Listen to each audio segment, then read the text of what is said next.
elle demande à Thelma combien elle a. Thelma fouille dans son sac et elle compte $61. Ça vous paraît comment pour une cavale en 91? Et alors en plus, elle sort dans la décapotable, elle est en train de compter et il y a un coup de vent. Oh et Thelma, elle dit, d'accord, allez. Oh non, mes billets. Allez, d'accord. elle dit merde et elle dit en fait j'ai que $41. Le gag est marrant, mais il aurait pas fallu me faire relire le scénar à l'époque parce que mon esprit beaucoup trop cartésien aurait pété un plomb.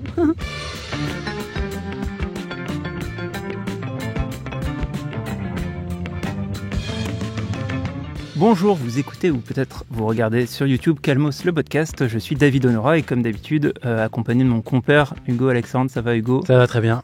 Et toi? Est-ce que t'es chaud pour un nouveau film, une nouvelle aventure? Méga chaud. Bah ça tombe bien parce qu'aujourd'hui on est en plus accompagné d'une magnifique invitée, l'humoriste Camille Giry. Comment ça va Camille? Ça va bien, merci. Bonjour tout le monde. Alors Camille, tu fais vraiment plein de choses, mais je vais essayer de te présenter un petit peu. Tu joues actuellement ton seul en scène, Ça va bien se passer, tous les vendredis et les samedis à la Nouvelle Scène, oui, si je dis pas de bêtises. C'est ça, exact. J'avais pu te voir, moi, la dernière date, je crois, de la saison d'avant, au tout début de l'été. Et là, tu viens de reprendre en septembre. Oui. Et donc, on peut te retrouver facilement donc, à la Nouvelle Scène. Ouais, tous les vendredis et samedis. J'ai adoré le spectacle, c'était super drôle, très, très rythmé. Ça parle beaucoup de féminisme, mais pas que. Oui. Et ça va recouper un peu le film dont on va parler tout à l'heure. Tu es aussi connu pour ton duo avec Justine Lossa et la chaîne Camille et Justine, qui est en stand-by actuellement. Oui, on a évolué, en gros, on a mis en pause Insta, mais parce qu'on développe des projets plutôt fiction en écriture, et donc comme ça nous laisse du temps pour faire d'autres choses, quoi. Et alors justement, en écriture et en fiction, vous avez co-réalisé Bâtarde glorieuse en 2024, un court-métrage de revanche féministe, un peu sous influence visuelle de Tarantino. Oui, on peut dire. C'est ça. Même exact. Le titre est un indice. Complètement. Et puis, tu fais donc plein d'autres choses, des podcasts, des vidéos sur Insta en perso. À un moment, tu parlais aussi de cinéma, d'ailleurs, sur YouTube. Oui, tu as fait quelques vidéos. J'adore faire des reviews cinéma, livres, séries. Donc, j'essaie de le faire de plein de manières différentes. Ouais. Et tu continues d'ailleurs même à en faire sur Instagram. Ouais, les vidéos YouTube, c'était trop long. Pour, ça me prenait trop de temps. Et en plus, je suis aussi comédienne et donner trop son avis sur les films. Oui, je comprends. Voilà, quoi. C'est là où ça commence à devenir compliqué. Alors justement, ton rapport au cinéma, c'est quoi? Est-ce que tu vois beaucoup de films, plutôt des vieux films, plutôt des nouveautés, plutôt en salle, plutôt chez toi? J'adore le cinéma. Et en fait, quand je suis arrivée à Paris en 2010, j'ai pris la carte UGC illimitée. Okay. Donc ça fait quand même 15 ans que je vais beaucoup au cinéma. Je note tout dans mon téléphone. Tous les films que j'ai vus, je leur mets des notes. Tu fais partie de ces abonnés UGC illimités qui vont au cinéma parce qu'il y a des gens qui prennent la carte et qui oublient d'y aller. Et même quand je revois, mais j'y allais vraiment, mais tellement dans les premières années. Donc en fait, donc ma culture cinéma, elle est très élevée à partir de 2010, quoi. Ouais. Voilà. T'es au taquet sur le cinéma récent, quoi. En fait, ouais, carrément. Mais par contre, j'ai très peu de culture c'est pour ça que je peux pas trop me dire cinéphile. Enfin, peut-être aussi, je m'en fous tout de le dire ou pas. Non, mais en fait aussi, je m'en branle des étiquettes en soi. Ouais, mais il y a un truc j'ai très peu de culture de vieux cinéma et je suis pas attirée. C'est au-delà de ça, vraiment, je peux me laisser attraper par un truc ou deux, mais globalement, je regarde vraiment les films au cinéma. C'est mon activité, quoi. Bon, le fait que tu n'aies pas vu certains vieux films, c'est une aubaine pour ce podcast. Du coup. Dont le principe est qu'on raconte à chaque fois à nos invités des films qu'ils n'ont pas vus. Et pourtant, on a choisi un film qui va recouper tes sujets de prédilection. C'est un film de 1991. C'est la honte que je l'ai pas vu en vrai. Ouais. Franchement, ça tape dans l'hume. Non, mais c'est trop bien. Pour nous, c'est trop bien. Ce film, c'est Thelma et Louise de Ridley Scott. Je l'ai pas vu. Et donc, je pose la question traditionnelle sur une échelle de 1 à 10. Qu'est-ce que tu sais de Thelma et Louise? Quand même, j'irais à 4. Parce que je connais pas mal de choses. Okay. En vrai. Qu'est-ce que tu connais? Tu connais les actrices peut-être? Oui, voilà, je sais qu'il y a Réal qui joue dedans. Je sais que c'est considéré comme un des j'allais dire premier, mais j'en sais rien, mais un film féministe un peu avant l'heure, quoi. Un tournant. Ouais. Est-ce que tu t'es fait spoiler des scènes de Thelma et Louise? Je pense que je connais la fin. Ouais. Okay. Ça, c'est sûr. Je connais un déclencheur, je pense. Ouais. Je dois le dire ou je dois pas le dire? Non, dis-le pas. Sur ces éléments-là, je pense vaut mieux pas les dire. Mais je pense que, je te crois que tu les connais parce que, à mon avis, c'est les choses qui transpirent de ce film. Je sais que c'est un road movie vengeur, un peu, quoi. Ouais, un peu. Et que c'est une histoire d'amitié / amour entre femmes. Enfin, on va voir sur ça. Toi, Hugo, tu as vu Thelma et Louise? Je l'ai vu, mais il y a très longtemps et je pourrais même pas dire quand je l'ai vu exactement. Okay. Donc ça remonte loin. Donc je pense que j'ai à peu près la même connaissance du film que toi en ayant vu.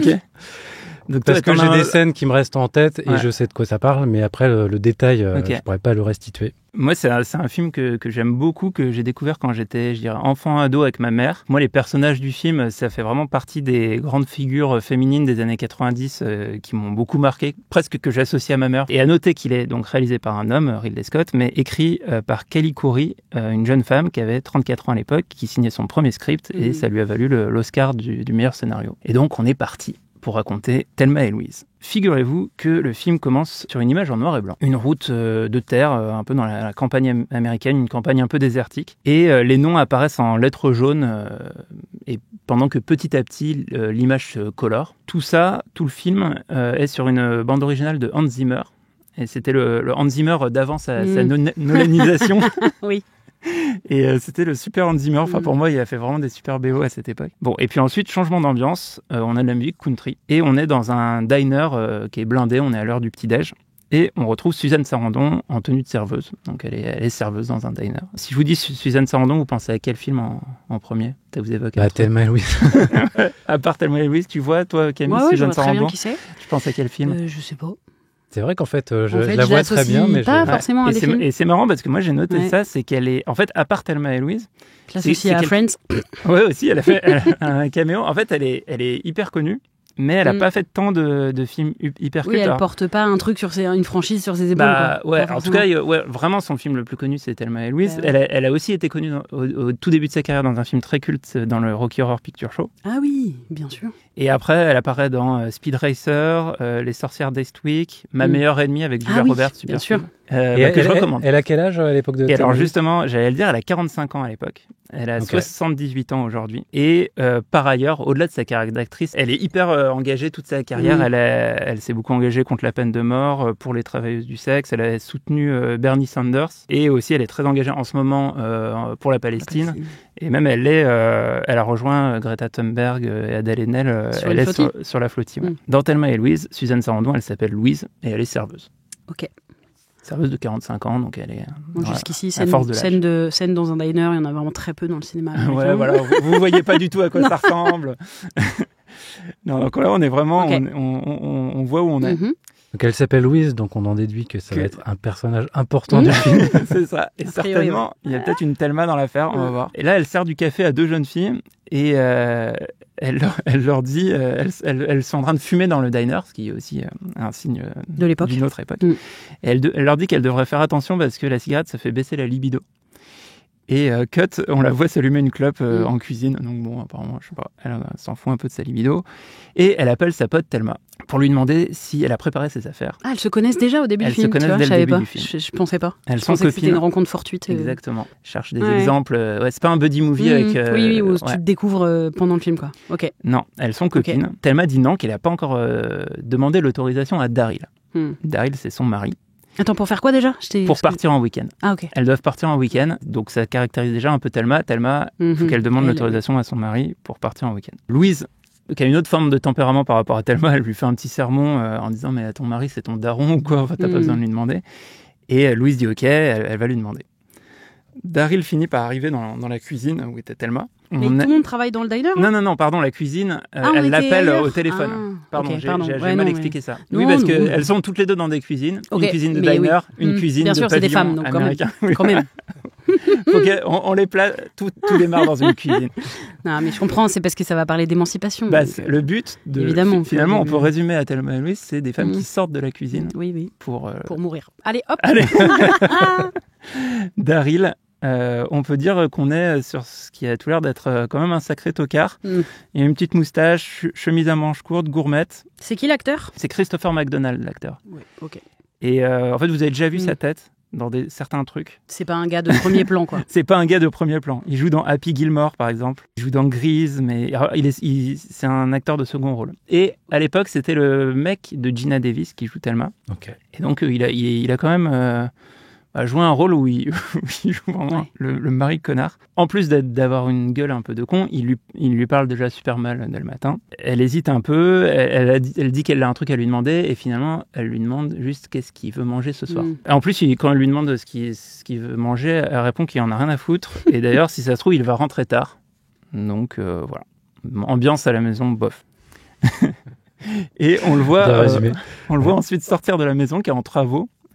Et il se pète la gueule de manière un peu ridicule au moment de vouloir monter dans sa voiture. Il a une Corvette rouge. Parce qu'il a bu trop de bière, non, aussi? Non, c'est juste qu'il y a un chantier, du coup, il y a des sortes de planches, et il glisse sur les planches. Et à noter, petit fun fact, que la chute n'était pas dans le scénario. Et donc, juste l'acteur, il a continué à jouer après s'être pété la gueule, et c'est assez marrant.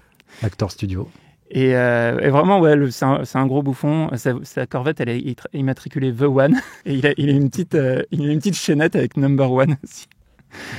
Bon, donc voilà, il faut que Thelma se sorte de ce bourbier au plus vite. Et donc, comme je disais, c'est vraiment la seule manière, je pense, à l'époque de caractériser pour qu'on soit du côté de la femme et pas du côté de l'homme.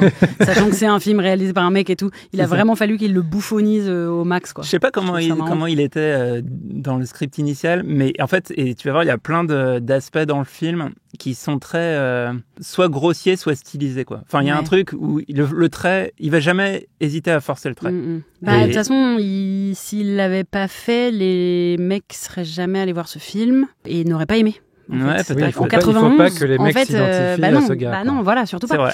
Il faut surtout pas. Donc, pour être éventuellement, parce que pour faire un film où les héroïnes sont 2 femmes, je pense qu'il n'y a pas des tonnes de films. Bon, déjà, heureusement, c'est réalisé par un homme et par un Scott, donc voilà, ça va. Mais tu sais, je me dis, c'est vraiment très très rare en fait à travers c'est vrai que l'histoire tout est mis en cinéma, place pour que ça soit évident que t'es de leur côté à elle. Et qu'il faut, en fait, que la vie conjugale ou la vie domestique est une horreur dont il faut s'échapper. Donc en fait, il insiste là-dessus. Qu'elle est une horreur dont il faut s'échapper parce qu'il a poussé tous les curseurs à fond. Tous les curseurs à fond. Alors qu'on pourrait aussi la décrire. Le mari pourrait être un tout petit peu moins un connard, ce serait peut-être quand même de base compliqué. C'est vrai. Bon. Peut-être un remake aujourd'hui de Thelma et Louise, ce serait moins caricatural et peut-être plus. Je sais pas comment. Ça dépend parce que l'époque, c'est fait aussi des évolutions dans. Ah bah oui, mais un remake. Dans tous les sens. Bah parce que pour l'époque, c'était avant-gardiste dans le côté féministe. Donc là, si tu fais juste ça, ce sera plus du tout avant-gardiste. Ouais. Mais faudrait aller vers autre chose. J'allais parler un peu de Thelma, donc qui est incarnée par Geena Davis, qui donc elle a 10 ans de moins que Suzanne Sarandon. Elle a 35 ans à l'époque. Dans le film, tu veux dire ou dans les deux. C'est caractérisé qu'elles n'ont pas le même âge dans le film. Oui. Okay. Il y a un côté un peu, il y a une relation d'amitié, mais aussi un côté un peu maternel. Enfin, on sent qu'il y en a une qui est plus grande sœur. Comment ils justifient leur amitié à 10 ans d'écart? L'amitié est absolument pas justifiée. Et d'ailleurs, c'est rare d'avoir un ami ou une amie qui a 10 ans de moins que toi. Ouais, on ne sait même pas comment elles se connaissent. C'est rare. Geena Davis, on la retrouvera aussi dans des films comme Au revoir à jamais, Une équipe hors du commun, qui est aussi un film. En tout cas marqué féministe de l'époque sur une équipe de baseball féminin. C'est aussi plus tard la mère dans Stuart Little. Voilà. Et c'est une très bonne actrice de l'époque. Et dans Grey's Anatomy aussi. Voilà. Et dans Grey's Anatomy. Ouais. Toi, t'as les trucs de série. Et dernier point, à noter que du coup, Thelma et Louise sont rousses toutes les deux. Moi qui suis roux, ça me parlait peut-être, même quand j'étais enfant. C'est à souligner dans l'histoire que... C'est une petite réplique jamais mentionné. Bah, il n'y a pas besoin, on les voit. Mais ça se voit, visuellement. C'est des rousses. Thelma rappelle Louise au téléphone et elle lui dit que c'est bon, c'est géré. On voit Louise sortir du boulot à la fin de sa journée. Elle monte dans sa voiture et c'est une très belle décapotable. J'ai fait une petite recherche, une Ford Thunderbird de 1966. Qui est sur l'affiche ? Qui est sur l'affiche, qui est vraiment une voiture iconique. Une Ford Thunderbird, il y en a aussi une dans Sailor et Lula. Qui est noire dans Sailor et Lula. Celle de Louise, elle est peinture turquoise métallisée. Je me permets de préciser tout ça parce que évidemment la voiture va avoir une grande importance dans le film. Comme tu dis, elle est sur l'affiche, elle est partout. Et d'ailleurs, dans ton court-métrage Bâtarde glorieuse, vous avez une voiture vintage, une Peugeot 404, comme dans Pierrot le Fou et les Tontons Flingueurs, j'ai noté. Qu'est-ce qui vous a amené à ce choix de voiture on avait plus la rêve comme dans Boulevard de la Mort. Il y avait une envie, un peu d'une vieille voiture comme dans Boulevard de la Mort. D'un truc un peu plus univers Tarantino avec les voitures. Mais français. On n'a pas le choix. On a pris alors en vrai, c'est surtout. Ah non, mais c'est surtout que ni Justine ni moi ne nous intéressons aux voitures. On voulait juste visuellement. Ah non, mais moi ça me dit. Moi, t'as dit que la marque, je sais même pas ce que c'est moi. Moi, je m'y connais pas du tout en voiture non plus. J'ai vraiment fait des recherches sur Internet. Mais Peugeot, c'est une voiture française. Oui, ça. Ok, ça, je savais. Bon, revenons au film. Là, on a une petite séquence musicale bien 90s avec du coup les deux filles qui préparent leurs valises en parallèle. Et pareil, là, ça aide aussi un peu à caractériser les personnages. Thelma, elle est toujours là, elle est un peu agitée en peignoir, elle a des bigoudis dans les cheveux et elle fait sa valise vraiment de manière très schlag. Elle entasse les affaires. À un moment, pour vraiment vous donner une idée, à un moment, elle vide un tiroir entier dans sa valise. Bon, bien sûr. Donc là, on est toujours dans ce côté un peu le trait forcé. Et pendant ce temps, Louise, c'est tout l'inverse. Elle a un petit sachet plastique pour ses chaussures, les pulls, tout est bien plié. Vous aimez bien faire votre valise, Camille? Moi, je suis du genre un peu Louise, ouais. Avoir une liste avec des cases à cocher et tout. Après, j'ai pas vu l'image, donc je sais pas si je m'identifie à elle ou pas. Toi, Camille, moi, je fais ma valise au dernier moment, en général, et du coup, je cours un peu partout. Ouais. Mais par contre, vider un tiroir dans une valise, ça m'a fait un frisson d'angoisse. Genre, je déteste l'idée qu'il y a n'importe quoi. Enfin, non, faut quand même avoir fait un peu la liste et tout. Mais non, j'aime pas particulièrement ça. C'est pas une activité qui m'intéresse. Ouais. Mais ce qui m'étonne, c'est que pour moi, j'aurais affecté à l'autre personnage le trait que t'as décrit. C'est-à-dire que Thelma était très, très cadrée et tout. Côté famille. Ouais, genre la femme de maison, entre guillemets. Et l'autre, plus bordélique, plus j'en ai rien à foutre. En fait, et c'est vrai qu'il y a des subtilités, notamment dans le décor. C'est-à-dire que, par exemple, la cuisine de Thelma, elle est surchargée en bordel, et aussi la maison, elle est complètement en travaux. Donc en fait, elle est dans une vie maritale, mais c'est le bordel, sa vie. Et son mari est un énorme douchebag qui a l'air d'être pas mature du tout. Elle est pas posée, quoi. Alors que Louise est très organisée, etc. Elle a son boulot, machin, et donc elle est vraiment organisée. Louise essaie de passer un coup de fil après qu'elle ait tout rangé, et elle tombe sur le répondeur d'un certain Jimmy. Donc, a priori, elle a l'air d'avoir un mec. Et d'ailleurs, au moment où elle l'appelle et qu'il ne répond pas, elle a le portrait encadré d'un gars sur sa commode qu'elle met face contre la commode, genre un peu énervé. Et on a le temps de voir que le Jimmy en question, j'imagine que c'est Jimmy, c'est Michael Madsen, qui est donc un acteur qui à l'époque n'a pas encore joué Mr. Blonde dans Reservoir Dogs, mais voilà, qui va être aussi un acteur connu. Donc on se dit, si on le voit dans ce petit cadre, on va peut-être le voir dans le film un peu plus tard. Oh bah oui, sinon il ne se serait pas fait chier à nous l'identifier, il n'avait pas besoin. Ils ont mis une photo Regardez ce personnage, c'est lui. On voit encore Louise nettoyer un verre dans sa cuisine qui est vraiment nickel. Et Thelma, elle, mettre un flingue dans son sac qu'elle prend dans sa... Non, mais décidément, c'est à chaque fois je me dis ça doit être l'autre perso qui fait ça. Enfin, c'est hyper curieux. Soit il a écrit les deux. Elle a écrit. Oui. Soit elle a écrit les deux personnages identiques. Et en fait, du coup, elle a juste réparti des trucs au hasard. Soit je comprends pas sa logique. On va découvrir la psychologie de l'une et de l'autre. Sachant que j'ai plus tout en tête, mais il me semble que dans l'écriture du script et même dans le casting, il y a eu plein de va-et-vient entre les deux personnages. Ça m'étonne pas. Je pense que c'est parce qu'ils ont besoin que ce soit elle qui ait le fin. Mais vous allez voir, sur le flingue, il y a des petits rebondissements. Louise passe chercher du coup Thelma chez elle, et on voit Thelma arriver avec du matos pour la pêche, parce qu'elles sont censées aller faire un week-end de pêche à la montagne. Et elles prennent beaucoup de choses, quoi. Elles savent pas ce qui peut se passer. D'ailleurs, vous, quand vous partez en week-end, vous êtes du genre à prendre beaucoup d'affaires Tu fais un week-end pêche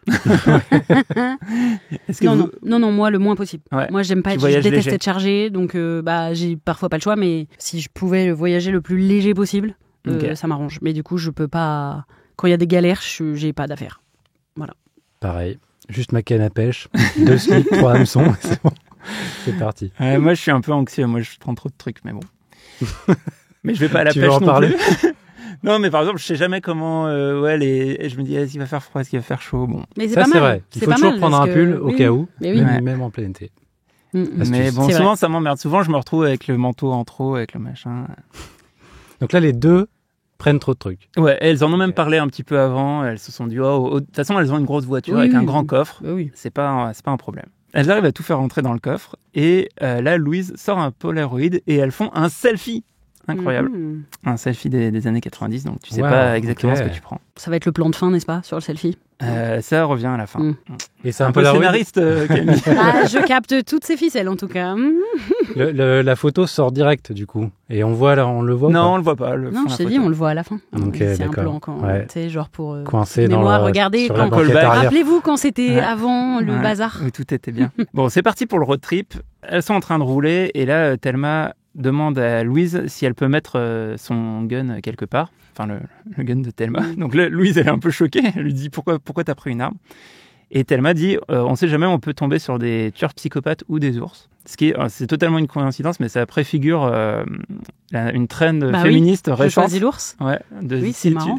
Mais c'est référencé à ça ou c'est hasard? Non, c'est un hasard. En plus, c'est génial. En fait, la réplique, elle dit exactement, elle dit, on peut rencontrer un tueur psychopathe, un ours ou des serpents, ou un truc comme ça. Elle ajoute aussi les serpents. Donc cette trend, pour rappeler, en gros, et ça s'adresse plutôt aux femmes, si vous êtes une femme toute seule dans la forêt, est-ce que vous préférez rencontrer un homme, croiser la route d'un homme ou d'un ours? Et beaucoup de femmes choisissent un ours. Et c'est devenu aussi même un slogan féministe. Je choisis l'ours. Mais pas tous les hommes. Mais c'est là qu'on voit que, en fait, ce qui est pas mal dans des films justement très stylisés comme ça et qui parfois vont un peu marquer le trait, c'est que en fait tu vas parfois saisir des choses qui sont pas forcément pressenties, mais qui peuvent marquer. Bon, Thelma dit que le seul problème avec le flingue, c'est qu'elle sait pas l'utiliser. Donc petit complément quand même d'information, elle avait un flingue dans sa tête de nuit, mais elle ne sait pas l'utiliser. Elle vient peut-être de l'acheter, du coup. Ou alors elle l'emporte partout, mais elle l'a jamais utilisé, quoi. Ouais, on verra plus tard dans le film, on aura des informations là-dessus. Louise lui dit de le ranger dans son sac, dans le sac de Louise. Et on n'en parle plus. Thelma dit qu'elle n'est jamais sortie de la ville sans Daryl. Du coup, Louise lui demande comment ça se fait qu'il a accepté. Et là, Thelma lui avoue qu'elle n'a pas demandé. Elle rigole, bon, ça va, tant pis. Et Thelma précise qu'elle lui a laissé un plat à réchauffer et un mot sur le micro-ondes quand même. Ça donc, voilà. il devrait s'en sortir. Donc elles sont super contentes, elles ont pas mal de routes à faire, donc elles roulent. Pour vous dire un peu l'ambiance, à un moment Thelma elle fait semblant de fumer pour imiter sa copine. Et puis elle décide à la tombée du jour d'aller faire un tour dans une boîte de nuit pour s'amuser un peu. Et on arrive dans une boîte de nuit qui passe de la country, une boîte de nuit américaine avec des billards et des cow-boys. Bien sûr. Boîte de nuit. Il dit un nightclub, quoi. Ah ouais, carrément. Okay. Ouais. C'est pour vraiment faire la fête la nuit. Mais faire la teuf. Vraiment à l'américaine. Ça se passe dans quel état, déjà? Alors, ça commence dans l'Oklahoma. Mais on ne le sait pas vraiment. Enfin, c'est en refaisant des recherches par les gens qui connaissent. Mais c'est pas mentionné. Il n'y a pas un carton qui dit Oklahoma. Oui, le lieu n'est pas impactant, quoi. Ouais, faut reconnaître. Enfin, l'ensemble des lieux va avoir de l'importance, mais voilà. D'ailleurs, moi, l'Oklahoma, ça m'évoque rien du tout. Rien du tout. Mais c'est pas New York non, elles parlent pas de... Non, oui, d'ailleurs, elles sont effectivement. Ça, par contre, c'est important. Elles viennent pas donc elles partent d'Oklahoma City, mais on est plutôt dans le centre des États-Unis et on est sur ce type de perso. Elles sont dans ce bar. C'est vrai que j'ai dit boîte de nuit, mais c'est aussi un bar de nuit, quoi. Oui. Je voulais pas trop dire. C'est pas le Macumba. Oui, voilà. C'est l'endroit où on sort le soir à Oklahoma. C'est un bar qui ferme très tard. Oui, voilà. Et où on peut danser sur de la country. Exactement. Ok. La serveuse leur demande ce qu'elles veulent boire. Louise dit qu'elle veut rien, qu'elle va juste manger. Donc Louise, elle est sérieuse. Elle dit il y a encore de la route à faire et tout. Thelma, elle commande tout de suite de l'alcool. Elle a envie de profiter et du coup, Louise change d'avis et puis commande un petit truc aussi. Et à peine les verres arrivent, qu'un mec les aborde. Au début des problèmes. Il leur demande, avec un charme incroyable, ce que deux belles filles comme elles font dans un endroit comme ça. Excellent. Très bonne technique d'approche. Thelma commence à raconter sa vie tout de suite. Elle est hyper enjouée, ouverte, contente d'être sortie de sa prison maritale. Pendant que Louise dit au gars d'aller se faire foutre. Mais c'est fou parce que je sais ce qui va se passer après, mais pas exactement. Et là, je me dis, mais il a vraiment coché toutes les cases. Ouais. Pour qu'on soit sûr. Ouais. Genre, ah là là. C'est ça qui m'intéressait à ce que tu me racontes ce film aujourd'hui, c'est que je me suis dit, il est tellement gravé pour les gens, il est tellement ancré comme un film féministe avant-gardiste. Je me suis dit, qu'est-ce que ça fait de le découvrir en 2025 ? Ouais. Et c'est... Et...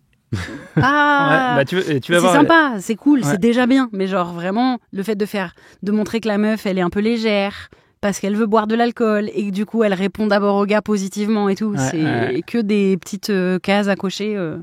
Mais bon, ok, let's go. Et tu vas voir, enfin on aura sûrement l'occasion d'en reparler, mais j'ai lu des analyses du film justement sur qui peut poser problème. En fait, sur le fait que le film est à la fois entre guillemets, en fait qu'il est avancé en avance sur certaines choses et très conservateur sur d'autres choses. Oui, ça m'étonne pas. Et même à travers du coup le regard féminin de la scénariste qui était aussi dans son époque, dans son temps, dans son niveau de... Et je trouve effectivement cette mise en perspective elle va vraiment être intéressante. Apparemment le gars donc il était abordé, c'est un habitué parce que la serveuse le connaît. Il s'appelle Harlan. Il flirte un peu, Louise est saoulée. Elle lui crache sa fumée au visage, elle lui demande s'il peut les laisser. Le mec se casse, mais avant il dit... C'est tellement la lesbienne. Ils l'ont tellement écrit comme une lesbienne. Mais il y a Jimmy, qui pourra peut-être revenir. Ah oui, c'est vrai. Mais voilà. Ah oui. Donc, le mec se casse et il dit avant à Thelma qu'il aimerait pouvoir danser avec elle avant qu'elle s'en aille. Voilà. Globalement, Thelma, elle voit pas le mal, elle a envie de se détendre. Voilà. Bien sûr. Et puis, à ce moment-là, il y a un groupe qui monte sur scène et qui commence à chanter. Alors, Thelma, elle boit son shot et elle s'ambiance. Donc, on est parti. C'est une scène de danse, là, à ce moment-là ? Et on va avoir une petite scène de danse et de la danse country. Il y a des Santiago qui claquent. Allez. Bon, les deux commencent à boire, à se détendre. Thelma va finir par aller danser avec Harlan. Et un autre mec aborde Louise pour danser aussi. C'est la scène de danse, voilà. Au bout d'un moment, Louise retourne à sa table et fait signe à Thelma qu'il est temps de bouger parce qu'elles ont encore de la route à faire. Elle dit qu'elle doit passer aux toilettes avant de partir. Et Thelma, elle danse toujours avec Harlan. Mais elle commence à avoir chaud, à se sentir pas. Mais on est en plein milieu de la nuit ? On est avancé dans la nuit. Mais pourquoi elles veulent partir maintenant ? Pourquoi elles dorment pas ? Elles peuvent pas dormir là. En fait, je pense qu'elles veulent pas payer un hôtel en plus. Elles doivent dormir dans le truc qu'elles ont loué Mais c'est hyper bizarre de. Enfin, je comprends l'intérêt. Là, vraiment, sans voir le film. Donc, c'est-à-dire que je profite pas des images et de l'univers. Donc, je m'appuie juste sur tes dires. Qui s'est dit c'est logique d'écrire ça ? Bah, moi, ça me choque pas tant que ça parce que elles font une pause, quoi. Elles font une pause pour manger. Ça, on sait pas l'heure qu'il est. Mais il fait nuit. C'est la nuit, ouais. Mais c'est vrai que moi, je pense au mec de l'Airbnb qui les attend. Aussi, oui. On avait dit 1h du matin. On est dans les années 90. Les clés sont dans le pot de fleurs. Et c'est au milieu de la forêt. Sous le paillasson, oui, ça, j'avais oublié. Non, mais ok, pardon. En tout cas, non, mais c'est intéressant. C'est ma psychorigidité qui est perturbée. Thelma, elle a chaud, elle a la tête qui tourne un peu, et Harlan l'emmène prendre l'air. C'est là que je peux mettre un trigger warning agression sexuelle. Parce que on l'avait vu venir depuis la première phrase de Harlan. On retrouve... donc, en fait, Louise sort des toilettes, elle trouve pas Thelma, mais Thelma, elle est sur le parking avec Harlan. Elle dit que ça va un peu mieux, mais pas tant que ça non plus, elle veut rentrer. Harlan la retient. Il la soulève, il l'assoit sur le capot d'une voiture. Il commence à la tripoter un peu. Il lui dit qu'il veut l'embrasser, machin. Elle dit non. Il insiste. Il l'embrasse et commence à la toucher. Elle dit qu'elle veut pas, qu'elle est mariée, machin. Lui, il répond que lui aussi, il est marié. Bon, voilà. Elle dit qu'elle veut partir. Et là, il la gifle. Il commence à vouloir la déshabiller. Elle se débat. Elle le gifle. Et là, il commence à être vraiment très agressif. Il la frappe. Il la plaque sur le capot. Et il commence à la déshabiller pour la violer. Mmh. Et à ce moment-là, Louise arrive. Elle lui dit de la lâcher tout de suite. Il dit qu'il s'en fout, mais là, Louise le braque avec le flingue. Mmh. Il se fige, il dit qu'il voulait juste un peu de fun. Voilà. Il laisse partir Thelma. Elle se rhabille en tremblant, elle est hyper choquée. Et elle dit à Louise qu'elle veut y aller. Elle dit à Harlan de se retourner, et droit dans les yeux, elle lui dit que quand une femme pleure comme ça, c'est qu'elle a pas de fun, quoi. Donc lui, il disait, je voulais juste avoir un peu de fun, donc elle lui fait la leçon, quoi. Elle se retourne pour partir, et là, Harlan dit qu'il regrette de ne pas avoir eu le temps de la violer. Là, Louise se retourne, elle lui demande de répéter ce qu'il a dit, et il lui dit, suce-la moi. Et là, Louise, elle lève l'arme, et elle l'abat d'une balle dans le cœur. Voilà. C'est tellement... Vas-y. Dis. Mais en fait, ça m'embête parce que ça m'embête. Tu m'as dit que le scénario, je savais que le scénario était écrit par une femme, mais je sais pas à quel point elle a écrit le scénario seule. Parce que ça, c'est tellement male gaze, ce que tu viens de décrire. Ouais. C'est tellement... En fait, je comprends. Pour moi, ça, c'est comment un homme raconterait les viols des femmes. Oui, parce que... Par un inconnu, sur un parking, la nuit. Par un mec qui est bourré, donc pas en pleine possession de ses moyens. Une meuf également qui lui a fait des avances, en tout cas qui a été... pas des avances, mais en tout cas qui a été... Elle n'a pas résisté au début. Qui a été à son contact, qui lui a souri, qui a accepté de créer un premier lien, qui a un peu bu aussi, et qui se défend, qui le gifle. Chose qui est très très très difficile quand en fait t'es en situation d'agression, d'être l'agressé. Elle lui dit non, elle verbalise, elle pleure, elle le gifle et ensuite elle se fait même carrément sauver avant que ça puisse avoir lieu. Ouais. Et le gars, il insiste en disant qu'il a conscience d'être un violeur, ce qui n'arrive jamais. Et enfin bref, et elle le tue.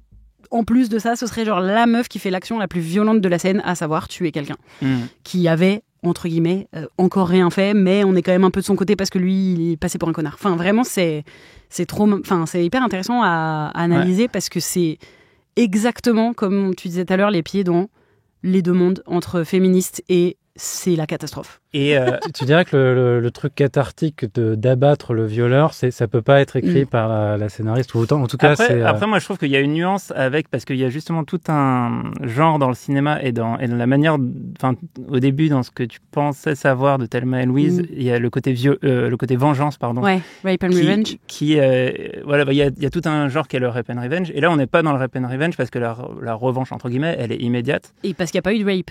Et il n'y a pas eu vraiment une... Enfin, il y a eu... Ouais. Non, si. En fait, il y a une agression sexuelle. Il y a l'agression sexuelle. Voilà. Il n'a pas été au bout de son truc. Et ouais, effectivement, il y a des trucs très avancés et des trucs sur lesquels il y a eu des avancées depuis. C'est un film... et en fait, si, c'est cathartique. Mais c'est cathartique quand... Enfin... Là, non, je suis pas sûre qu'il y ait un truc très cathartique à ce qu'un mec qui disait je suis un gros connard depuis le début du film. Bon, je te tue. Enfin, je sais pas comment dire. Il y a... C'est trop facile. Enfin, c'est trop facile parce que tout le monde est d'accord. Or, s'il y a... Bon, après, là, c'est parce qu'on arrive sur un terrain qui me touche particulièrement, mais s'il y a autant de femmes qui sont violées dans la société, c'est bien parce qu'il y a trop de mecs qui le font de manière totalement impunie et banale. Et donc, ce qui m'embête un peu, c'est qu'un des rares films qui le montre, enfin, c'est pas très bien montré à l'écran. Et c'est pour ça qu'il va falloir voir. Mais c'est quand même cool, d'une certaine manière. Enfin, c'est pas pas bien. Et c'est pour ça qu'il va falloir voir aussi dans quelle mesure est-ce que c'est vraiment le sujet du film ou... Parce qu'en fait, là, on est très tôt dans le film. Et donc, en fait, c'est l'élément déclencheur. Mais effectivement, le côté viol sur un parking est un élément déclencheur, mais vous allez voir qu'il permet quand même de verbaliser un certain nombre de choses qui, à mon sens, étaient pas si souvent verbalisées au cinéma. Et notamment, donc là, les deux, elles essayent de débriefer dans la voiture ce qui vient de se passer, donc elles se sont enfuies. Elles ont laissé le cadavre sur place ? Ouais. Ok. Et Thelma, son premier truc, c'est qu'elle demande si elle devrait pas aller voir les flics pour raconter ce qui s'est passé. Et Louise s'énerve et dit que personne ne les croirait. Elle dit, et de toute façon, que la justice serait pas de leur côté, machin. Enfin, elle explique pourquoi c'est pas possible. Enfin, la police n'est pas la solution pour elle. Elle se gare, on voit Louise vomir, faire le tour de la voiture et prendre le volant, parce que initialement là, c'était Thelma qui avait conduit pour s'échapper. Elle explique qu'elle a besoin d'un peu de temps pour réfléchir. Bon, comme là, on était dans un truc un peu intense, j'ai prévu un petit jeu. Mais ça va être un jeu rapide, c'est un jeu du fun fact. Il y a un fun fact à propos de Thelma et Louise. C'est que le film a réalisé un exploit qui n'avait été réalisé que 4 fois auparavant et qui n'a jamais été réédité depuis. À votre avis, quel est cet exploit ? Le test de Bechdel. Je rigole. Je me doute que c'est pas ça. Mais ça concerne quand même, effectivement, les deux personnages principaux. Waouh, le temps de dialogue entre deux femmes ? Non, alors ça, en fait, plus précisément, ça concerne les deux interprètes, les deux actrices. C'est des récompenses, peut-être ? C'est des récompenses. Et ça n'a jamais été réédité ? Depuis, ça n'a jamais été réédité. Parce qu'elles étaient nommées toutes les deux à l'Oscar du premier rôle, genre ? Ouais. Féminin ? Ouais, exactement. Et c'est ça qui n'a jamais été refait ? En fait, elles ont toutes les deux été nommées à l'Oscar de la meilleure actrice. Oui, voilà. C'est ça que j'aurais dû dire. Donc non, mais t'as raison. Premier rôle, dans la catégorie premier rôle. C'était arrivé seulement 4 fois avant. Et ça n'a jamais été refait depuis. Et en fait, d'une certaine manière, ça caractérise le type de film, parce qu'il faut avoir deux rôles principaux féminins. Ouais. Et il y en a une qui a gagné, non ? Et alors, le problème, c'est que c'est pas une bonne manière de gagner l'Oscar. Non, pas forcément, oui. Parce que du coup, tu te phagocytes. Et elles ont perdu en 91 contre une autre actrice qui, à mon sens, méritait aussi vachement bien l'Oscar. À votre avis, qui c'est ? 91. Ah, Le Silence des agneaux. Ouais, c'est Jodie Foster dans Le Silence des agneaux. Ouais, ça va. Bon, revenons à Thelma et Louise. Elles se posent dans un café avec une carte routière pour essayer de faire le point et essayer de voir où est-ce qu'elles vont aller, qu'est-ce qu'elles vont faire. Elles sont hyper stressées toutes les deux et elles commencent à s'engueuler parce que Louise suggère à demi-mot que toute cette histoire est un peu la faute de Thelma, quoi. C'est elle qui a voulu s'arrêter dans ce truc, machin. Voilà. Donc Thelma se lève et énervée, elle fait tomber une tasse, elle dit qu'elle va aux toilettes. Et en fait, d'aller aux toilettes, elle essaye d'appeler chez elle, mais personne ne répond. Et on a un plan sur le petit mot sur le micro-ondes. Et en fait, Daryl, son mari, il est même pas rentré chez elle. Bon, ça, de toute façon, on avait compris que Daryl, c'était pas... Il était pas fiable.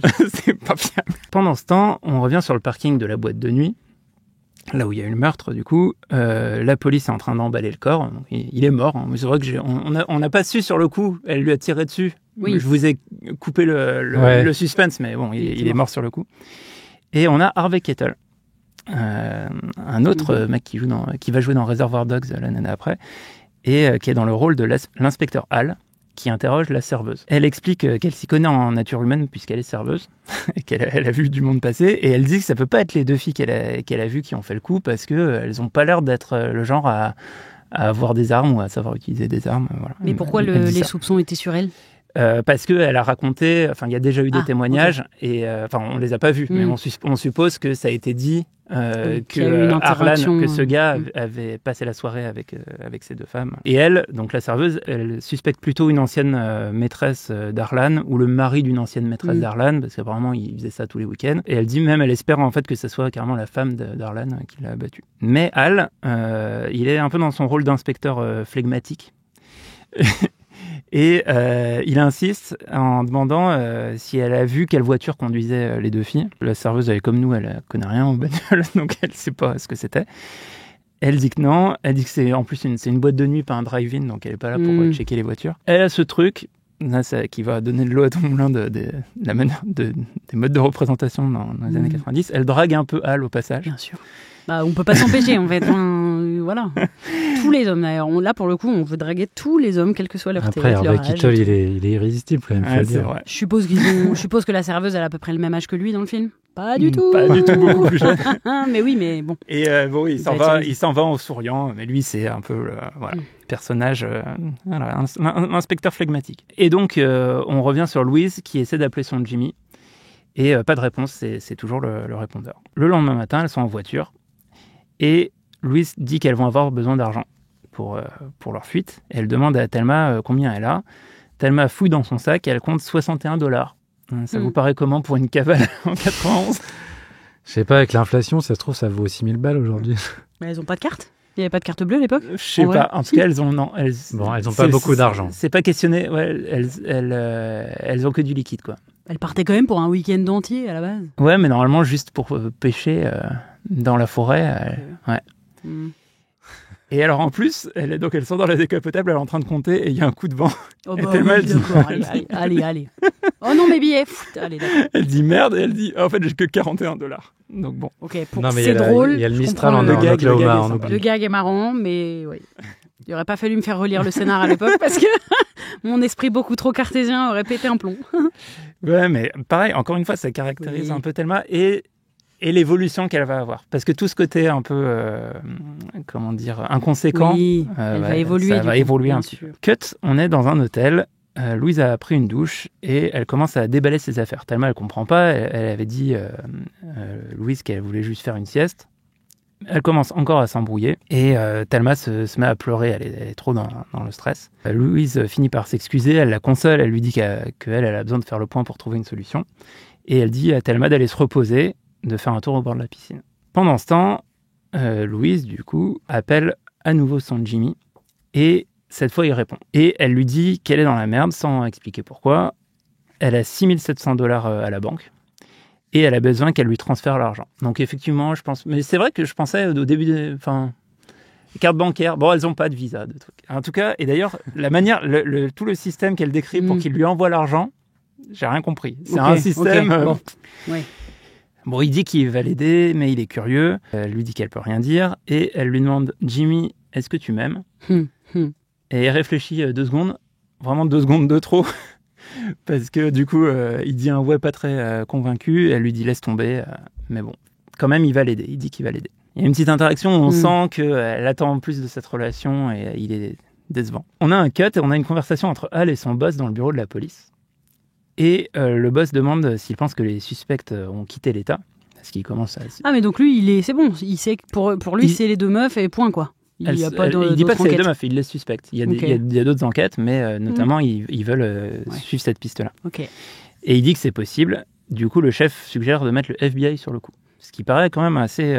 des suspects, parmi d'autres. Pour un meurtre aux États-Unis, moi, ça me paraît... Et ça, j'ai fait des recherches, et les gens disent que c'est un truc où c'est un peu exagéré. Enfin, les moyens qu'ils mettent pour essayer de retrouver ces meufs est un peu exagéré, quoi. Faut bien faire monter un peu le truc, quoi. Ouais. Bon, alors pendant qu'on médite là-dessus, parce que le film nous laisse un peu de temps pour méditer, on a un plan qui suit la Thunderbird turquoise, Thelma et Louise avec leurs cheveux roux au vent, des accords de guitare et l'Amérique dans la perspective, la liberté. Et vraiment, en fait, tous ces plans que j'aurais toujours du mal à vous restituer sont quand même une grosse partie aussi de l'attrait du film. Enfin, c'est aussi un film visuellement... un road movie. C'est un road movie, vraiment très, très beau, quoi. Enfin, il y a un truc... on est pris par l'appel de la liberté. Louise dit à Thelma qu'elle a parlé à Jimmy et qu'il va envoyer son argent à Oklahoma City. Ah oui, je me suis trompé. En fait, elle partait pas d'Oklahoma City, elle partait de Little Rock en Arkansas. Okay. Et elle va donc ça partait d'Arkansas. Est-ce que là, ça reconfigure toute votre vision des personnages? Je sais même pas où c'est là. Ouais, mais c'est le milieu. Je pense que c'est à côté de l'Oklahoma, comme ça, je dirais. Mais exactement. Ça doit être quand même un peu éloigné. On passe pas par le Wyoming à un moment donné ou l'Ohio. Non, c'est collé à l'Arkansas et l'Oklahoma. C'est 2 États. Mais c'est grand, donc. Oui. Donc c'est pas les États qui sont tout carrés là. Ouais, j'imagine un peu ça. On est par là-bas, en plein milieu. Ok. Et donc elles font route vers l'ouest. Donc en plus, c'est ça, c'est vraiment bien sûr. Le côté western. Thelma, au passage, avoue qu'elle a essayé d'appeler Daryl à 4h du mat. Donc là, on a une indication de temps. Donc, c'est ça. Quand elles se sont retrouvées au café, donc le meurtre, il est peut-être vers 2-3 heures. Donc, quand même, comme tu dis, elles n'ont pas peur de rouler la nuit. Elles n'ont pas dormi. Là, on est sur un début de film. Elles ont une nuit blanche dans les pattes et un cadavre. Mais elles vont pouvoir tenir debout alors qu'elles ont 45 ans. Non. C'est non. Cela dit, elles ont du mal. C'est sûr que c'est non. Bon, il y a des petites pauses dans des motels, machin, elles avancent. Et là, Louise dit que son plan, c'est d'aller au Mexique. Elle demande à Thelma si elle veut venir avec elle. Parce que c'est vrai qu'il y a quand même une information, c'est que pour le moment, elles fuient tous les deux, mais il y en a quand même une qui a commis un meurtre et une qui n'a rien fait. Donc en fait, elle pourrait à tout moment...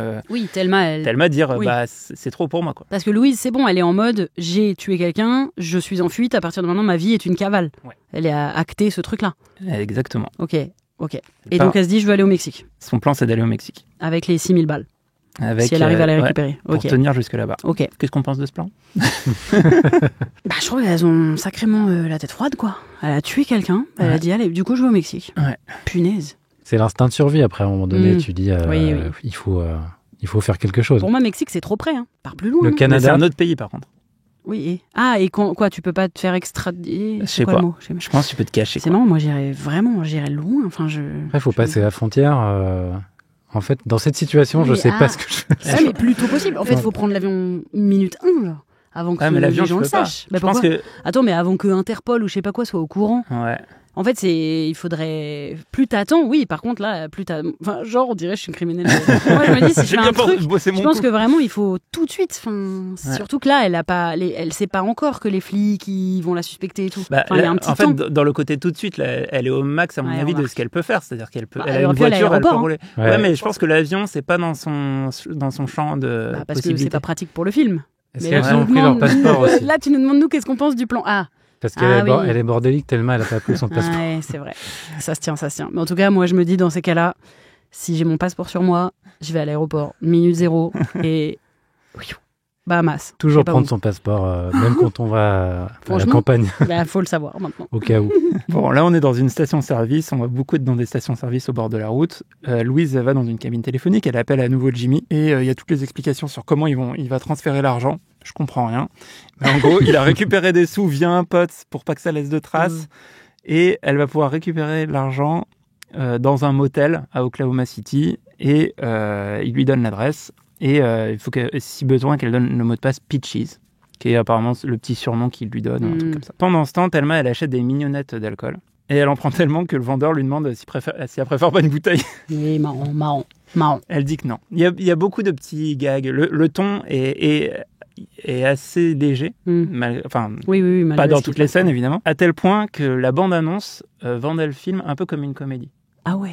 Donc en fait, paradoxalement, il y a un côté un peu feel good. En fait, il y a des moments où on est vraiment dans le mal avec elle, mais en fait, elle retrouve de l'allant et quand ça va mieux, ça va mieux. Louise lui dit d'appeler Daryl et de lui dire que tout va bien. Du coup, Thelma, elle appelle. Lui, il est en train de regarder un match de foot Et elle lui dit qu'elle est à la montagne en train de pêcher. Il commence à l'engueuler, mais il écoute même pas la réponse parce qu'il y a une action dans le match. Et puis après, il commence à la menacer. Il lui dit si tu rentres pas dès ce soir. Et en fait, il sait pas de quoi la menacer. Parce que qu'est-ce qui se passe si elle rentre pas? Et elle en profite à la fin pour lui dire d'aller se faire foutre. Et donc ça, c'est bien. Ça fait avancer un peu le personnage. Et là, elle sort de la cabine. Et elle trébuche sur un petit jeune tout en jean avec un chapeau de cow-boy. Tu avais aussi cette info. Un acteur de 28 ans qui n'était pas encore problématique à l'époque. Qui est dans un de ses on ne le savait pas. Enfin, on ne savait pas, voilà. Qu'on va découvrir, effectivement, c'est Brad Pitt. Dans un de ses tout premiers rôles au cinéma. Ah ouais? Ah ouais. Ah ouais. C'est un de ses tout premiers rôles. C'est même le rôle qu'il a vraiment fait connaître, quoi. C'est un des plus gros. Il a commencé tard quand même, 28 ans, on dit. Ouais. Ok, intéressant, je savais pas. Et il est, faut dire ce qu'il est, il est quand même très, très beau. Ouais. Et Thelma le remarque qu'il est très beau. Il va tourner un peu autour du pot, parce qu'elle s'en va, ils sont juste rentrés dedans. Ce qui est d'ailleurs, cette manière de se rencontrer. Oui, jamais c'est arrivé dans la vie, on est d'accord. Absolument personne, pas une personne sur la planète n'a rencontré son mec ou sa meuf en se rentrant dedans, on est d'accord. C'est jamais arrivé. Au cinéma, ça marche. Ou en faisant tomber ses livres scolaires, ça n'est jamais arrivé. Au cinéma, ça marche. Où exactement ça se passe? C'est quand elle sort de la cabine téléphonique. En fait, il était genre assis au pied. Et elle trébuche sur lui. Ah oui, mais les cabines téléphoniques, c'est ça. Ça n'existe plus aujourd'hui, mais des rentrages devant la cabine, c'est connu. C'était pour toi une technique de rencontre. Oui, bien sûr. Tu t'assois, c'est des journées dans les cabines. C'est tellement charmant. Pourvu qu'on me trébuche dessus. Donc Thelma retourne dans la voiture. Donc Brad dit à Thelma qu'il est à pied et qu'il aimerait bien de faire un bout de chemin avec eux si elles vont dans le bon sens. Quand Louise revient, elle dit que non, que c'est pas une bonne idée. Et puis, du coup, elle refuse. Elle part en marche arrière. Et il y a un plan de fou où elle fait une marche arrière à fond sur 200 mètres. Elle fait demi-tour. Et bref, elles reprennent la route. Thelma est toujours déçue parce qu'elle trouve que le mec avait un joli cul. Louise lui demande de repérer un chemin par les petites routes depuis Oklahoma City jusqu'au Mexique. Sur une carte, parce qu'il n'y a pas de GPS. Du coup, Louise demande à Thelma de trouver un chemin par les petites routes pour aller d'Oklahoma City jusqu'au Mexique, mais sans passer par le Texas. C'est la contrainte qu'elle met. Ce qui est un peu relou, parce qu'en fait, entre Oklahoma City et le Mexique, il y a vraiment un truc. C'est le Texas. D'accord, oui, ok. Et Thelma aimerait savoir ce qui s'est passé au Texas pour Louise, et elle ne veut pas répondre. Elle dit juste que quand on a tué un mec avec son pantalon sur les chevilles, c'est pas au Texas que tu as envie de te faire prendre. Ce qui est un argument qu'on peut entendre. Oui, et qui n'a pas bougé. 30 ans après, c'est encore OK. Mais bon, il y a l'air d'avoir un truc quand même avec Louise et le Texas. On a un cut sur Al qui a épluché le fichier des propriétaires de Ford Thunderbird. Et du coup, grâce au signalement et après en ayant épluché les trucs, il débarque chez Louise et il voit qu'il n'y a personne. Il ouvre la porte avec une carte bancaire. Il y a des cartes bancaires. Enfin, je dis que c'est une carte bancaire. Il ouvre la porte avec un petit... c'est une carte téléphonique. Une carte téléphonique. Oui, t'as raison. C'est plus raccord. Et il réussit à rentrer. Il vérifie s'il y a de la poussière sur la table basse pour voir depuis combien de temps il n'y a plus personne dans cette baraque. Il voit des photos sur une commode. Et notamment, il voit une photo encadrée qu'il prend dans ses mains. Dessus, c'est Louise, petite fille, en costume, qui tient un tambourin, en costume un peu genre pas majorette ou un truc comme ça. Et là, pendant qu'il regarde la photo, on entend comme l'évocation d'un souvenir avec une voix d'enfant qui chante, qui crie. Et on a un contre-champ sur Al qui dit en regardant la photo « Happy Birthday Lady ». Est-ce que vous comprenez cette scène ou cette réplique ? Non. Attends, Est-ce que vous avez une interprétation ? Il dit cette réplique « Happy Birthday Lady » en regardant la photo de Louise enfant. Il se rappelle d'un truc ? Genre il la connaît ? Non, ce serait trop. Non, là, je suis pas d'accord. Non, il la connaît pas. Ok, mais c'est effectivement, pas ça que il y a comme un truc, il y a effectivement comme l'évocation d'un souvenir, quoi. Il y a dans le montage, avec un son rajouté. C'est un souvenir à lui, du coup, si c'est lui qui regarde. Pas vraiment. Alors franchement, alors c'était pour toutes les petites filles à 8 ans pile, elles avaient un tambourin offert et du coup il s'est dit ça doit être le genre de ces 8 ans. En fait, franchement, c'est pas clair. Du coup, j'ai fait des recherches et il y a des gens qui parlent de cette scène parce qu'elle est pas claire, quoi. Ah oui, d'accord. Et déjà, il y a un truc, c'est que c'est une réplique improvisée par Harvey Keitel. Donc la réplique en soi, le Happy Birthday Lady, qui en plus en VF est traduit par Bon anniversaire canard. Canard ? Je comprends pas. Wow. Mais en fait, c'est pour dire, j'imagine que ça suggère que le lady est plus un petit nom affectueux que madame ou plutôt qu'un truc. Pour un enfant, du coup. L'idée que ça suggère, c'est que avant d'aller chez elle, il a dû faire des recherches dans des trucs de la police et peut-être en apprendre plus sur le passé de Louise que ce qu'on sait nous. Et il a peut-être découvert ce qui lui est arrivé au Texas. Il y a peut-être des choses qu'il sait sur l'histoire de cette personne.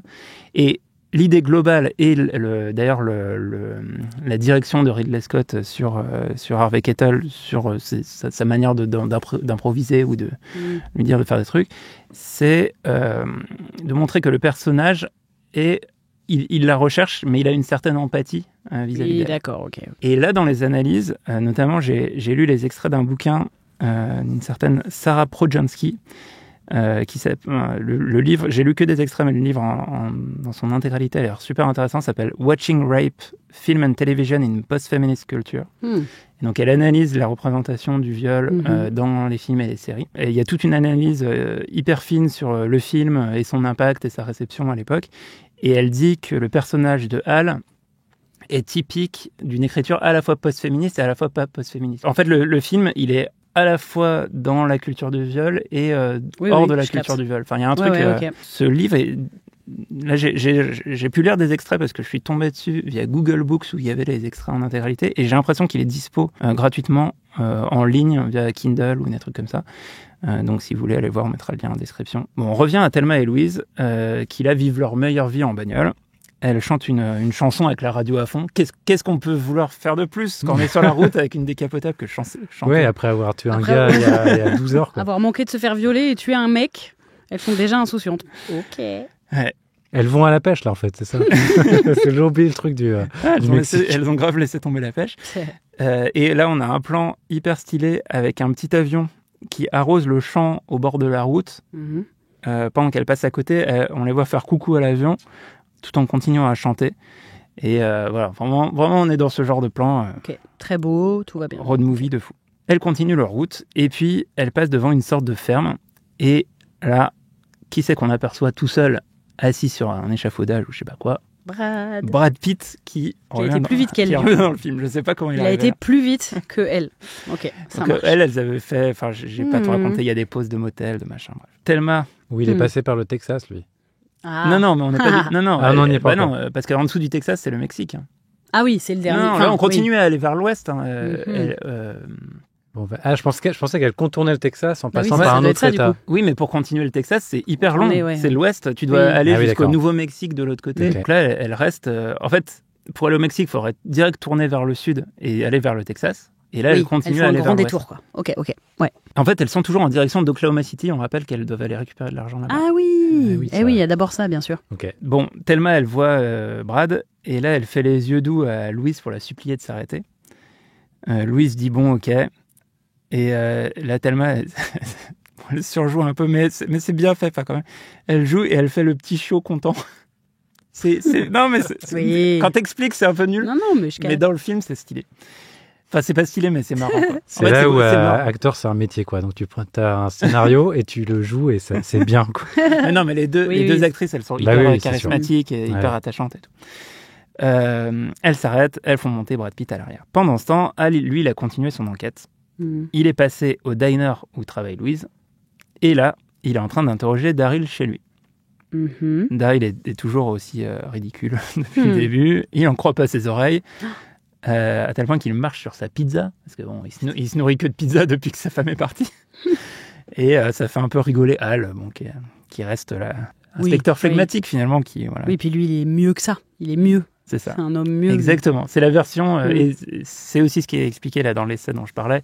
Hal est une sorte d'incarnation d'un homme mieux, quoi. Il mange pas de pizza. Il est le gentleman, finalement. C'est lui.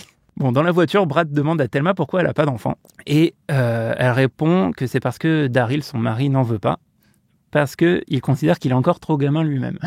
Ce qui est vrai, donc au moins il a cette ça va, ouais. Oui, c'est plutôt étonnant. Mais et donc là, on a des éléments, vous vous posiez des questions un peu là-dessus au début. Elle dit qu'ils se sont mariés très jeunes, quand elle avait 18 ans, et que ça faisait 4 ans qu'ils se voyaient. D'après ce qu'il entend, et puis de ce qu'elle décrit de lui, conclut que ça a l'air quand même d'être un bon trou de balle, ce Daryl. tout le monde est d'accord dans la voiture et ça détend l'atmosphère. Mais à ce moment-là, il dit à Louise de ralentir et faire attention parce qu'il y a des flics qui arrivent en face. Et il l'avait pas vu, il y avait que lui qui les avait Non, vus. il les voit juste parce qu'ils sont en train de parler. C'est juste, il interrompt la conversation pour dire attention.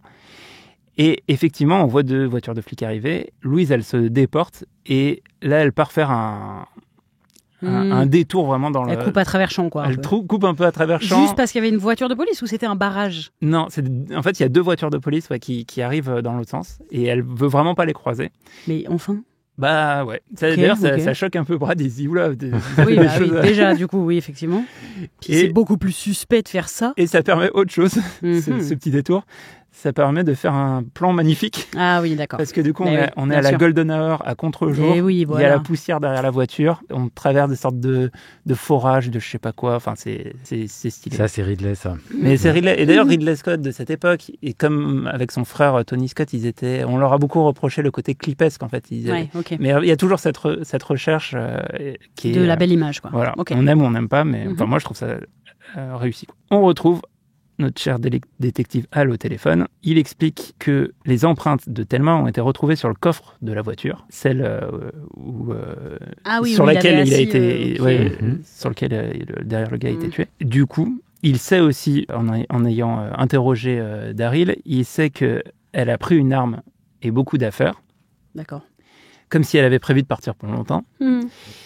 Et il dit malgré tout que c'est bizarre parce que le mari de Thelma dit qu'elle a jamais utilisé l'arme. C'est lui qui lui avait acheté pour qu'elle puisse se défendre parce que parfois elle sort le soir, mais elle l'a jamais touchée, elle a jamais voulu apprendre à s'en servir et elle l'avait laissée dans son tiroir depuis des années. À ce moment-là, la voiture arrive au motel à Oklahoma City. Louise demande à Thelma et Brad d'en profiter pour se dire au revoir parce que Brad il est bien sympa, il voulait aller à Oklahoma City, il y est maintenant, ce serait bien qu'il dégage. Elle en a pas pour longtemps, elle va au comptoir du motel, elle demande s'il y a un pli et le mec de l'hôtel dit qu'il n'y a rien à son nom.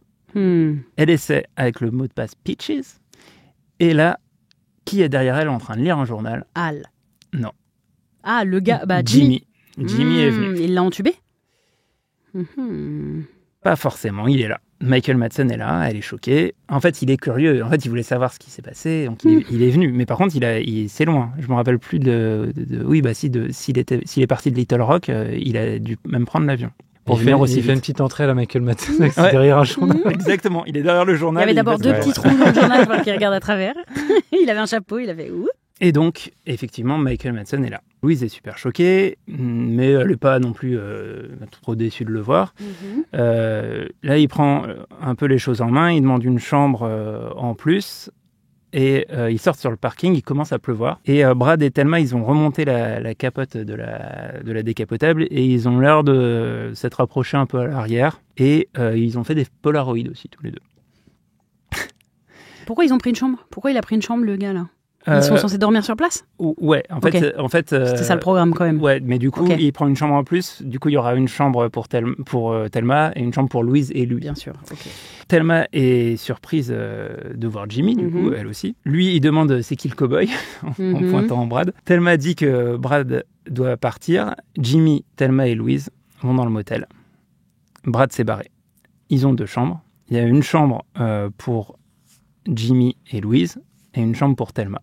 Mais Louise, là, on la voit dans la chambre de Thelma. Et Louise donne l'enveloppe avec l'argent qu'elle a récupéré auprès de Jimmy. Elle la donne à Thelma. Elle dit qu'elle veut rien dire à Jimmy pour pas le rendre davantage complice.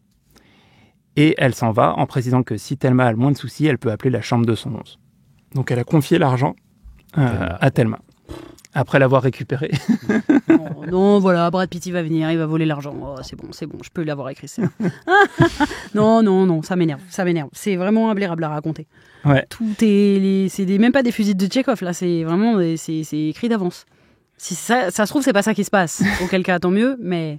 C'est complètement ça qui se passe. Mais pourquoi Mais bon sang. C'est fou, mais effectivement, le film doit être magnifique. En fait, parce que là, si on nous raconte juste l'histoire, c'est que des trucs où à chaque fois tu lèves les yeux au ciel, t'es en mode non. En fait, c'est ça, c'est que une des difficultés, c'est que quand je raconte, je peux pas vous refaire tout le dialogue. C'est normal. Donc en fait, par exemple, le dialogue peut un peu te mettre sur une autre piste, c'est-à-dire que finalement, moi, je vous dis que le truc important de la scène, c'est qu'elle lui a donné l'argent. Or, ce que tu perçois d'important dans la scène, c'est le dialogue. Et d'ailleurs, il se passe des trucs malgré tout pendant ce temps, parce que Louise rejoint Jimmy, il est toujours curieux, il veut savoir, mais elle veut rien lui dire. Il commence à être jaloux, à s'énerver, à balancer des trucs, donc il commence en plus à être violent. Elle dit que si c'est ça, elle se casse, mais il la rattrape, il se calme, finalement il s'excuse, et là il fait un move. Je sais pas quoi en penser. Il sort une petite boîte avec une bague. Aïe, aïe, aïe. Et il la demande en mariage. Il la demande en mariage. Mais elle dit mais pourquoi maintenant. Enfin bon, elle le rembarre un peu. Lui, il dit ce truc, mais pareil, ce qui est pas inintéressant quand même dans la manière de présenter les personnages et les comportements. Lui, ce qu'il dit, c'est qu'il n'a pas envie de la perdre et qu'il a eu l'impression au téléphone qu'elle allait disparaître. Ce qui était vrai, mais elle lui répond que c'est pas du tout une bonne raison pour se marier. Et c'est intéressant de dire ça. C'est-à-dire que sa démarche, c'est oula, j'ai envie de la perdre, donc pour la retenir, je vais au mariage. Et donc totalement toxique. T'as ce rapport au mariage qui est aussi un peu celui qui était montré avec Thelma. De possession. Voilà, c'est un boulet, quoi, en fait. Et surtout, il a été violent juste avant, il a tapé partout, donc déjà, normalement, ciao. Il n'y a pas. Mais aussi, enfin voilà, bon, il y a toutes ces ambiguïtés, elles sont là, elles sont dans le film. Elle dit pas oui. Elle dit pas oui, il passe à autre chose. C'est bien, c'est déjà bien. Ceci dit, effectivement, ça pourrait être. Oui, c'est pour ça, je capte. C'est un entre-deux un peu ce film. C'est marrant. Et d'ailleurs, il lui dit après qu'elle lui ait dit que c'était pas une bonne idée, il dit qu'il pensait que c'est ce qu'elle voulait. Et elle lui dit oui, c'est ce que je voulais, mais pas comme ça. Pendant ce temps, Thelma, elle s'ouvre des mignonnettes en regardant la télé, et soudain, quelqu'un vient frapper à la porte. Ça, je l'avais pas vu venir, si. Donc c'est Brad. Et là, on va suivre la soirée des deux couples en parallèle. Louise est plus ou moins en train de rompre avec Jimmy, mais de manière calme, posée. Voilà, de toute façon, on lui explique qu'elle va devoir partir. Brad est torse nu et il joue au réflexe avec Thelma. C'est quoi, réflexe? Donc en fait, ils mettent les mains comme ça et puis il faut taper dans les mains. Bon, il passe sur le lit. Brad, au débût, il s'amuse à sauter sur le lit. Et puis... Il a 6 ans, du coup. Il lui avoue un petit détail que je vous laisse juger. Il avoue qu'il est en liberté conditionnelle à cause de vol. Okay. Elle demande est-ce qu'il a volé, est-ce qu'il a volé des banques, est-ce qu'il y a des banques. Il dit non, quand même pas. Des stations-service, des épiceries. C'est pour ça qu'il bien pire pour moi. C'est vraiment pas un film anticapitaliste, hein, parce que c'est bien. C'est pas anticapitaliste, mais c'est plus facile, c'est moins dangereux. Oui, d'accord, mais pour moi c'est beaucoup plus stylé. Si un mec me dit j'ai volé vraiment des banques ou des gros puissants, je suis là oh stylé. Alors que t'as volé une petite épicerie avec un gars qui a du mal à joindre les deux bouts là. Non. En tout cas, c'est pour ça qu'il avait l'essence en alerte quand les flics. C'est bien construit. Ouais. Et il y a eu toute une petite scène où il lui explique comment il procède pour braquer les épiceries, et il a tout un truc. Donc quand même il braque à main armée, mais il a tout un petit discours pour dire que tout va bien se passer si personne ne fait de mal. Okay. Oui, il veut pas faire de mal aux gens. Il est quand même caractérisé comme un gentil. Ouais, en tout cas, gentil voyou. Ouais, voilà. Okay, je capte. Ce qui est un bad guy. Ah oui. Super séduisant. Oui, mais un bad guy gentil. Tout ça torse nu, hein, je rappelle, avec le torse nu de Brad Pitt à 28 ans. Donc, voilà. Ouais, ça joue. Thelma est fascinée, ça continue de flirtouiller. Pendant ce temps, Louise demande à Jimmy s'il se souvient de leur premier encart. Et oui, il s'en souvient. Il lui avait dit qu'elle avait de beaux yeux et elle lui avait caché ses yeux à lui en lui demandant de quelle couleur ils étaient, et il ne savait pas leur premier encart. Et donc là, elle lui cache à nouveau les yeux et elle lui pose la même question. Et il sait toujours pas. Et il dit marron. Donc il s'embrasse. Il a progressé. Oui, il marque un point green flag. Après marron, je pense, en pourcentage, c'est genre, il avait vraiment de bonnes chances. Du côté de Brad et Thelma, je préfère vous dire que c'est la fête du slip. Donc là, on a ça baise. Ça baise à fond. Okay. Nuit d'amour torride. Ça balance des cadavres de mignonnettes par terre.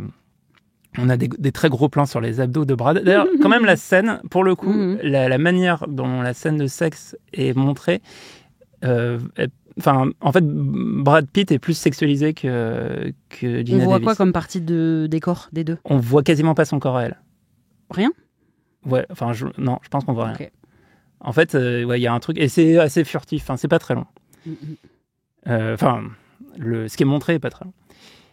Oui, je sais que t'étais pas dans la chambre pour savoir si Brad Pitt est précoce ou pas. Oui.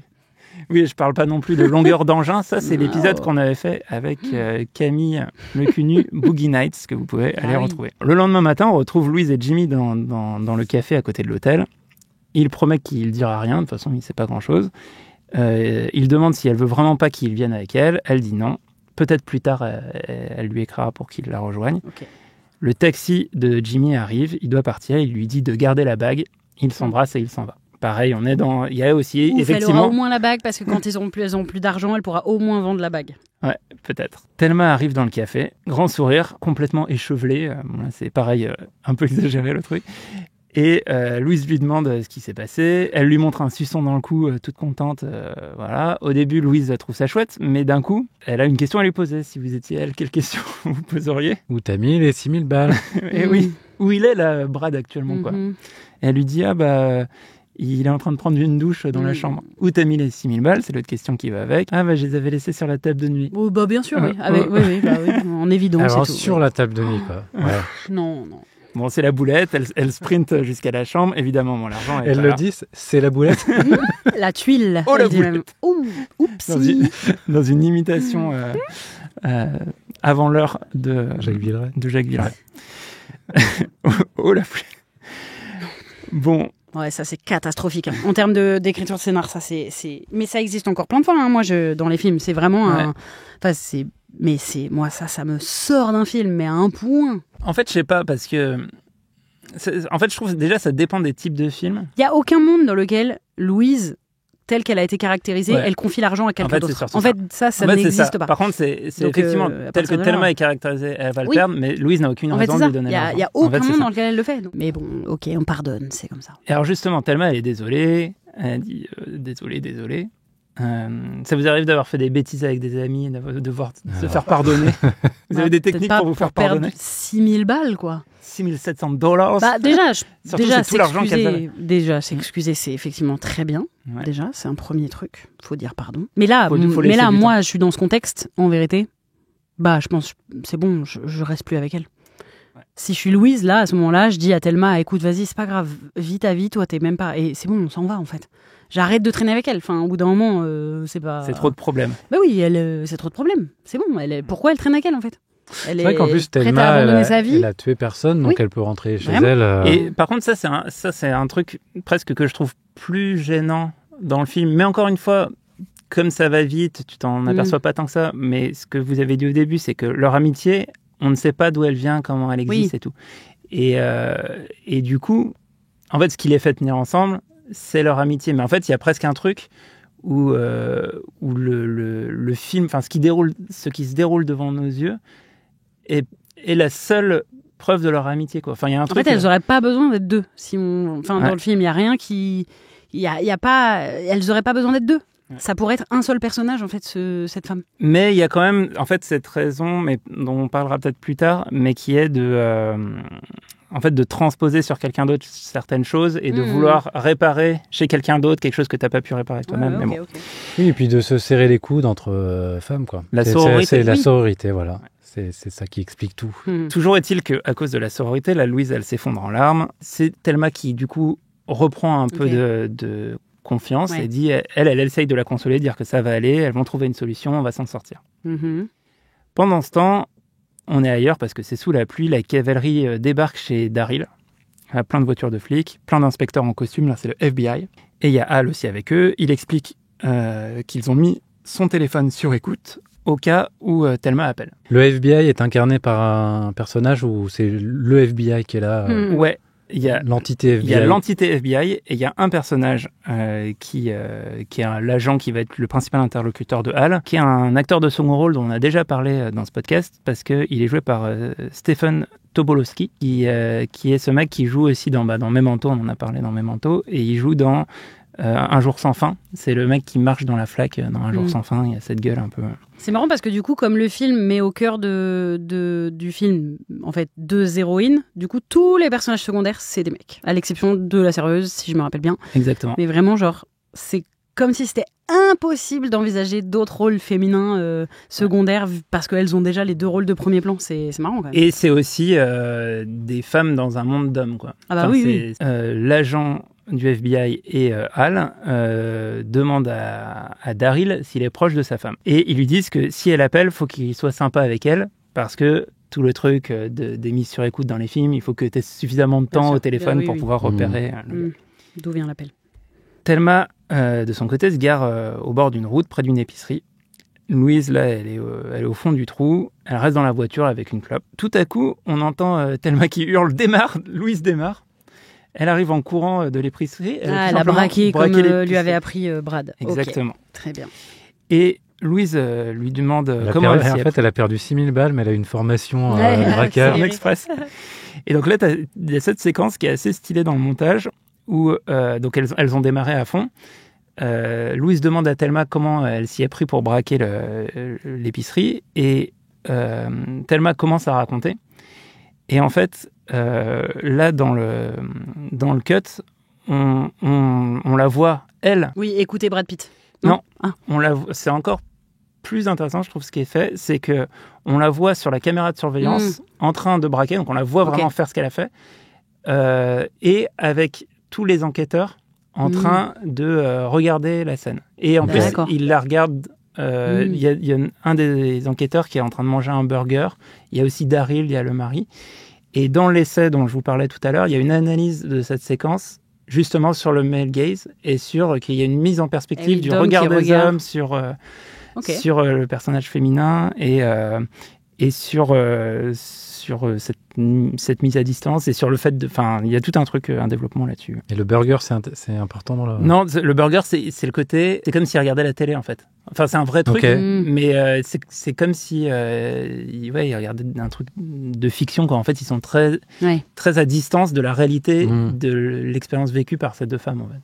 À la fois sur ce qu'elles vivent là, dans cette histoire en particulier, mais aussi le vécu féminin de manière générale. Donc là, ils sont tous estomaqués de voir ce qu'elle a fait. Et pendant ce temps, grand soleil sur la route, elles foncent, ça leur a donné un shot de dopamine, ce truc, elles crient, elles se sentent bien à nouveau. Et puis là, on les retrouve derrière un poids lourd que Louise essaie de dépasser. Il fait un signe de main en disant d'y aller, elle dépasse, et elle voit qu'il y a des garde-boue sur le camion, avec des silhouettes de filles à poil sur le garde-boue. Donc déjà, elle juge un peu le gars. Et quand elles arrivent à hauteur de la cabine, il se met à klaxonner, il commence à leur faire des gestes obscènes, un truc dégueulasse avec sa langue et tout. Elle trouve ça dégueulasse et elle le dépasse. Cut, on est sous la pluie. La police interpelle Jimmy. Ils l'ont retrouvé. Station de service, donc là, il y a des ellipses de montage. On se retrouve dans une station de service au milieu du désert. Louise propose à un vieux de payer l'essence avec sa montre et ses boucles d'oreilles. Alors ça, pareil, c'est un peu bizarre pourquoi elle fait ça, alors que maintenant, elles ont récupéré de l'argent du braquage. Mais bref, il y a ça. Ouais, ok. Peut-être que parfois, il y a des contraintes de tournage où ils ont tourné une scène, je sais pas. Ou des scènes coupées. C'est compliqué de faire un film. Bon, et puis, elle explique à Thelma qu'elle veut qu'elle appelle Daryl et que si elle a l'impression qu'il sait quelque chose, qu'elle raccroche tout de suite parce que ça voudrait dire que son téléphone serait sur écoute. Thelma, elle est étonnée. Quoi? Mais pourquoi juste elle l'appelle pas dans ce cas? Parce que comme ça, s'il est sur écoute, elle l'appelle pas? En fait, et ça, c'est très bizarre parce que en fait, dans la logique de l'écriture, tu sais pas dans quel sens l'idée est venue. Parce que il y a justement la réponse de Thelma, c'est qu'elle est étonnée. Elle comprend pas. Mais attends, on n'est pas recherché à ce point-là. Ils vont pas nous mettre sur écoute. Et en fait, presque la scène, elle a cette fonction-là de faire dire à Louise qu'elles sont recherchées pour meurtre et vol à main armée maintenant. Et Thelma, elle revient sur le sujet du meurtre. Elle s'indigne en disant c'était de la légitime défense et tout ça. Oui, d'accord. Et Louise redit que c'est impossible à prouver. Et elle a tout un petit laïus sur que la loi est un truc merdique qui n'est pas de leur côté. Et tout. Donc il y a tout un truc qui est verbalisé sur ça, qui avait déjà été un peu évoqué dans le film et qui, grâce à cette scène, est un peu... On comprend que Louise en sait beaucoup sur la justice et sur la manière dont les viols sont traités par la justice. C'est ça qui lui arrive au Texas. Ok. Mais ça n'a quand même vraiment aucun putain de sens qu'elle dise « Appelle ton mari au cas où, comme ça, s'il est sur écoute ». Tu te fais niquer. Enfin, c'est débile. Exactement. Enfin, n'importe quoi. Bon, c'est la nuit. Thelma et Louise arrivent à une station-service. Et elles vont appeler, du coup, Daryl. Ça, c'est le truc qui a été set up tout à l'heure permet de faire cette scène un peu marrante. Daryl répond, il y a tous les flics autour. Il dit juste bonjour. Et tellement elle raccroche, elle dit, il sait. Juste à sa manière de dire bonjour. Oui, ok, d'accord. Oui, parce que 15 ans de mariage quand même. Non, et puis c'est tellement un bouffon. En fait, même il lui aurait pas dit. Enfin, en fait, s'il savait pas. Il n'aurait jamais répondu comme ça. Oui, bien sûr. Bref, le fait qu'il réponde normalement, c'est déjà ok. Voilà. Et comme lui, il est très bouffon. C'est marrant. Le fait qu'il soit un peu mielleux, dans le montage, c'est drôle. Du coup, Louise rappelle sur le numéro. Et là, elle demande à parler à la police. Oui, d'accord. Et Daryl fait semblant 2 secondes, mais bon, après, il passe le combiné à Hal. Et il leur dit, il essaie de négocier en fait un peu, et il dit que pour le moment, aucune des deux n'est encore inculpée pour meurtre.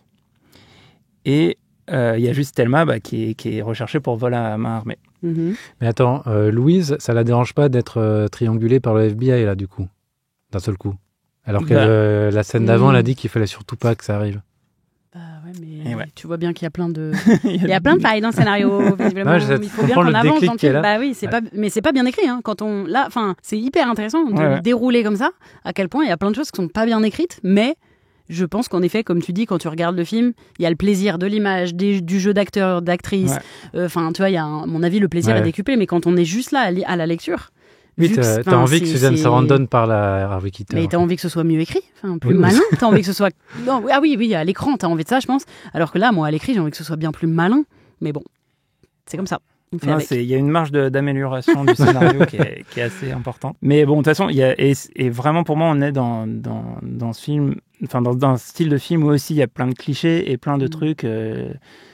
qui sont cinématographiques pour être cinématographiques. Donc Hal, il dit...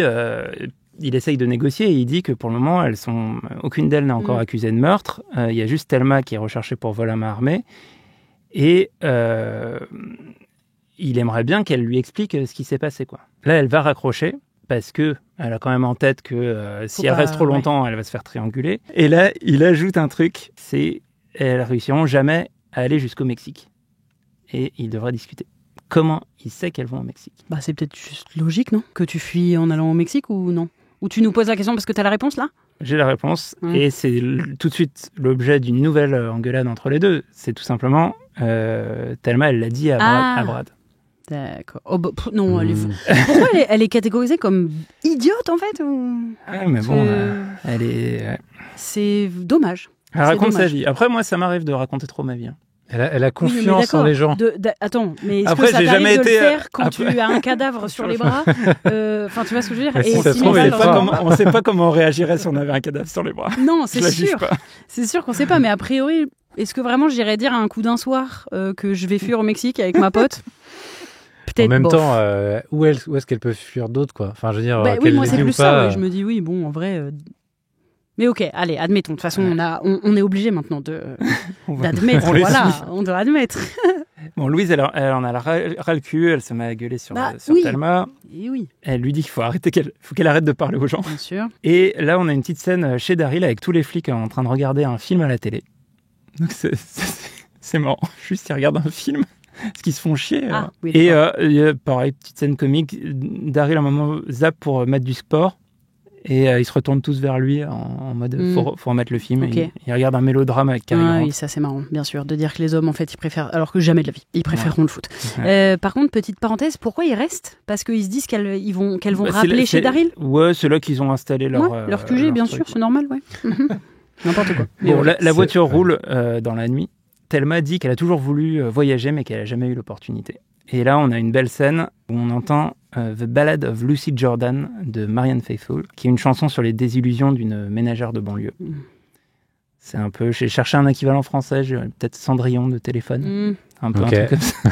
Non, mais c'est plus vraiment sur la ménagère de banlieue américaine qui avait ses rêves et qui devient folle parce qu'elle ne vit pas la vie qu'elle aurait voulu vivre. Et avant d'attaquer la fin du film, je vais vous proposer un nouveau petit jeu. Le film s'appelle Thelma et Louise, donc je vous ai préparé un jeu sur les prénoms. Camille, dans ton spectacle, tu racontes qu'il y a trop de gens qui s'appellent Camille. Oui. Même si je crois que la fois où je suis venu voir, ça devait être un des rares fois où il n'y avait pas de Camille dans la salle. Bon, le jeu, il est simple. Je vais vous donner des prénoms qui se trouvent aussi être des titres de films. Pour le petit côté cinéphile, mais ça n'a aucune importance. Le jeu, c'est pas trop un jeu où il faut gagner, c'est plus un jeu pour explorer votre subconscient. Le but, c'est sans réfléchir, vous allez me donner le premier nom de famille qui vous vient à l'esprit avec le prénom. Donc essayez d'être le plus rapide possible, l'un ou l'autre. Mais il n'y a rien à gagner. On peut varier, il n'y a rien à gagner. C'est que du plaisir. Si je vous dis Didier. Bourdon. Ouais, le même, ouais. Ok. Il y avait aussi Didier de Drogba. Vachement rapide la connexion à Bourdon.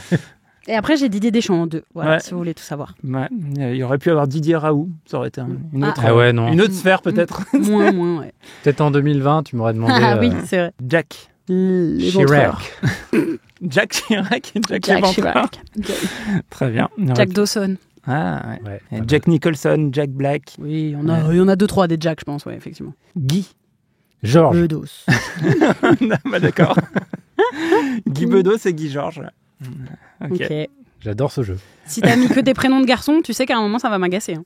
Alors c'est aussi des titres de films. Hein. Ouais, et alors? Bah il va y avoir aussi des femmes. Voilà, c'est ça. Il y avait aussi Guy Béard, Guy Ritchie, Guy de Maupassant. Je vous propose Carole. Carole Rousseau.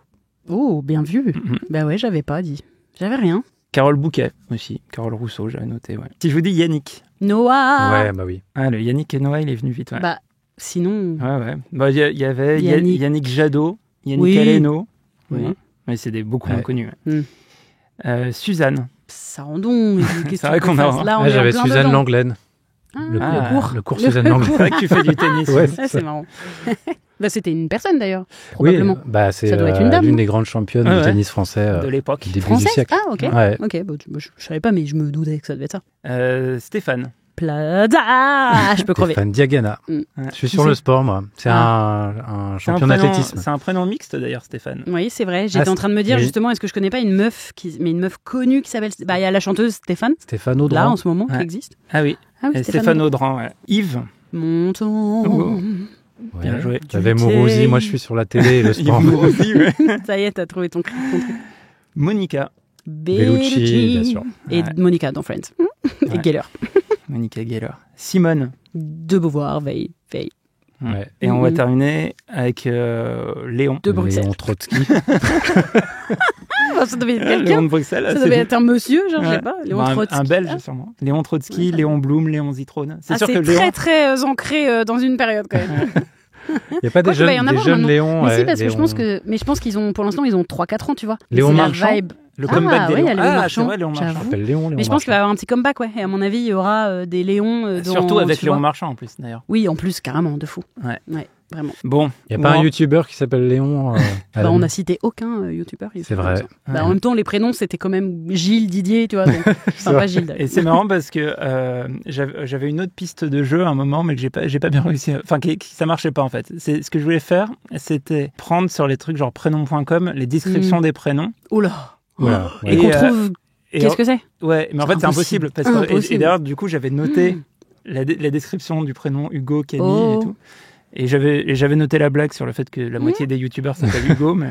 Et tu peux nous dire notre description? Non, j'ai enlevé. Pas. Okay. Bon, c'était pas... Globalement, c'est un peu écrit comme les horoscopes. Hein. C'est pour que ça... Oui. Comment il y a un nom de ce truc-là. Ça fait toujours plaisir à entendre, même si on sait que c'est du plaisir, et surtout, tu peux toujours t'accrocher à une info en disant « Ah oui, je suis un peu comme ça. Oh, ça, moins, mais ça, c'est vrai. » Bon, oui, évidemment. C'est marrant parce que en plus, je me faisais la réflexion, ça fait plaisir à entendre, sauf celle de Hugo, qui était un peu désagréable. J'aimerais bien l'entendre, du coup. Tu m'en retrouve. Il y avait quelques trucs, enfin ouais, c'est que des trucs trop positifs, et sur Hugo, il y avait des trucs un peu désagréables. Bon, où en sont Thelma et Louise? Elle continue de rouler dans des paysages incroyables.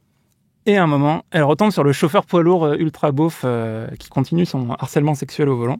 Il n'y a rien de gratos dans ce film. À chaque fois qu'il a placé quelque chose, ils s'en resserrent. On revoit, ouais. Au petit matin, Thelma, qui arrête pas de picoler, elle part dans un fou rire. Et en fait, elle repense à Harlan et elle pense à la tête qu'il a fait au moment où Louise l'a abattu. Ça a fait rire parce qu'il n'a vraiment pas vu venir et tout. Ça fait pas du tout rire Louise. Là, d'un coup, Thelma redevient sérieuse. Et elle dit, ça t'est arrivé, c'est ça. Au Texas, quelqu'un t'a violé. Et là, Louise s'arrête, gare la voiture, demande à Thelma de plus jamais parler de ça. Et Louise dit ok, on n'en saura pas plus, mais on a compris. Elle continue de rouler. On n'aura pas plus d'infos. Enfin, en gros, c'est la fin de. Ça sera jamais plus. Mais c'est bon, c'est acté que c'est ça. Ok, intéressant. Elle continue de rouler au milieu du désert et tout à coup. Attends. Vas-y. Attends, je vais péter un câble. Je vais péter un plomb. C'est parce que elle a été violée par un homme au Texas qu'elle refuse de traverser cet état pour sauver sa peau parce qu'elle a vengé sa pote d'un autre gars qui a été un bâtard. En fait, c'est ça la justification. On ne sait pas exactement ce qui s'est passé au Texas, mais en tout cas, oui, mais genre, c'est comme si elle veut plus jamais entendre parler du Texas. Oui, mais non. Mais en tout cas, c'est pas du tout. Je croyais que ce qui allait être en place, c'est que c'était dangereux pour elle de remettre. Pour moi, ça marche si c'est dangereux, c'est-à-dire que elle est vraiment recherchée au Texas parce qu'elle a peut-être tué ce gars déjà à l'époque. Enfin, mais là, si c'est juste, si ça nous raconte juste le côté, c'est comme genre je veux plus jamais passer devant cette porte parce qu'un jour ici je me suis fait agresser. En fait, ok, mais par contre, si c'est pour sauver ma vie que je dois passer devant cette porte parce qu'il y a un autre, mais bien sûr que j'y vais. Enfin, là, vraiment, je vais péter un câble. Elle a été prête à sauver sa pote en tuant un gars, mais elle peut pas traverser un état parce qu'elle a un mauvais souvenir. C'est plus qu'un mauvais souvenir, c'est un traumatisme. Enfin, potentiellement. En fait, on ne sait pas. Un traumatisme dans tout un état. Non, enfin, n'importe quoi. Ouais, je sais aucune femme est violée dans un état entier. On est violé dans un endroit. Non, mais pardon, mais c'est pour ça que. Enfin, c'est ça qui me fume, c'est que vraiment. C'est vrai que. C'est un état, c'est immense. Genre, déjà, si surtout je te disais, j'ai été violée à Paris, du coup, je peux plus jamais habiter à Paris. Déjà, il y aurait une grimace un peu genre, non, en vrai, à la rigueur, c'est dans ton appart. Mais n'importe quoi. Paris, c'est plus le Cantal. C'est-à-dire que déjà le Cantal, tu vois, si quelqu'un te disait ça, enfin c'est après si une femme elle te dit ça, on respecte son point de vue bien évidemment. Mais là c'est un personnage de fiction donc. C'est un personnage de fiction et c'est pour que ce soit pratique à un moment dans le film. Enfin en fait c'est ça qui m'embête, c'est que vraiment c'est n'importe quoi en vérité d'imaginer ça que parce que t'as un mauvais souvenir. Non, c'est n'importe quoi. Non, c'est bon. J'ai fait et en plus le Texas c'est pas comme le c'est plus grand que la France, enfin c'est la taille. Oui, mais c'est à l'échelle des États-Unis. C'est fou, enfin vraiment non. Ou la région PACA, si tu préfères. Si, à la rigueur, ce qui marchait un peu, c'est le côté, c'est vraiment le dernier endroit des États-Unis où tu as envie de te faire arrêter parce que ils sont vraiment pas du côté des femmes, donc je capte un peu, mais bon. Et puis il y a la peine de mort et tout ça, mais. Oui. Pour moi, ça peut être le truc elle a déjà tué quelqu'un après un viol aussi, et du coup, elle est recherchée par la police aussi là-bas. Mais ça, on est obligé d'imaginer. On n'a pas d'infos là-dessus. En fait, le film est pas très réaliste. En fait, le film est très. C'est une fable. Ouais. En vrai, c'est ça. Moi, je suis assez d'accord avec tout ce que tu soulèves. Et d'ailleurs, c'est intéressant. Pour moi, c'est pas qu'une question d'époque. C'est aussi une question de genre de film. Et de rapport au film. Et pour moi, le genre qui se rapproche le plus de ce film, c'est le western. C'est-à-dire qu'on est dans une sorte de truc qui est du niveau de stylisation du western. Oui. Donc il y a certains codes un peu plus binaire sur les gentils, les méchants, la revanche, le. Et bien sûr. On va vers l'Ouest et dans en tout cas dans l'écriture de western. Louise McCulter qui dit qu'elle ne peut plus passer par le Texas. Non mais oui, c'est acté et c'est accepté tel quel. Il y a beaucoup de suspension d'incrédulité. Allez, d'accord. Mais je suis pas dans un truc où j'essaye de défendre le film ou pas. C'est pour essayer d'en discuter. Qui peut expliquer et qui peut justifier certaines choses, bien sûr. Du coup, elle continue de rouler au milieu du désert et tout à coup, on entend une sirène. Une voiture de flics les suit parce qu'elles vont vite. Au milieu de nulle part. Il y a une voiture de flics qui... Elle ne pouvait pas respecter les limitations de vitesse, par exemple. Non, parce qu'elle fonce vers le Mexique. Louise se gare, un flic tout seul arrive, lunettes de soleil, police du Nouveau-Mexique, elles sont au Nouveau-Mexique. Louise demande s'il y a un problème, monsieur l'agent. Il veut voir son permis, il lui demande de sortir et de l'accompagner, il la fait monter à côté de lui dans la voiture. Et la Thelma arrive et elle braque le flic. Elle demande à Louise de prendre l'arme du policier. Et là, c'est vraiment Thelma qui a plus repris les commandes. Elle demande à Louise aussi de shooter dans la radio et de prendre les clés. Ça permet de faire ce petit effet où on entend les coups de feu hors champ. Et oui. Et en fait, c'est Thelma qui a emmené le flic à l'arrière. Et juste, elle a fait des trous dans le coffre et elle dit c'est pour qu'il puisse respirer. Donc son plan, c'est de l'enfermer dans le coffre. Elles le font monter dans le coffre. Elle ferme. Dans le coffre de la voiture de qui ? De la police. Oui, d'accord. Et en ayant fait des trous dans le coffre, et elle le laisse là, dans la voiture, au milieu du désert. On est vraiment au milieu de nulle part. Ce qui est aussi un truc, pour avoir déjà conduit aux États-Unis au milieu de nulle part, la limitation de vitesse, elle est vraiment basse en fait. Bah oui, parce qu'il fait trop chaud.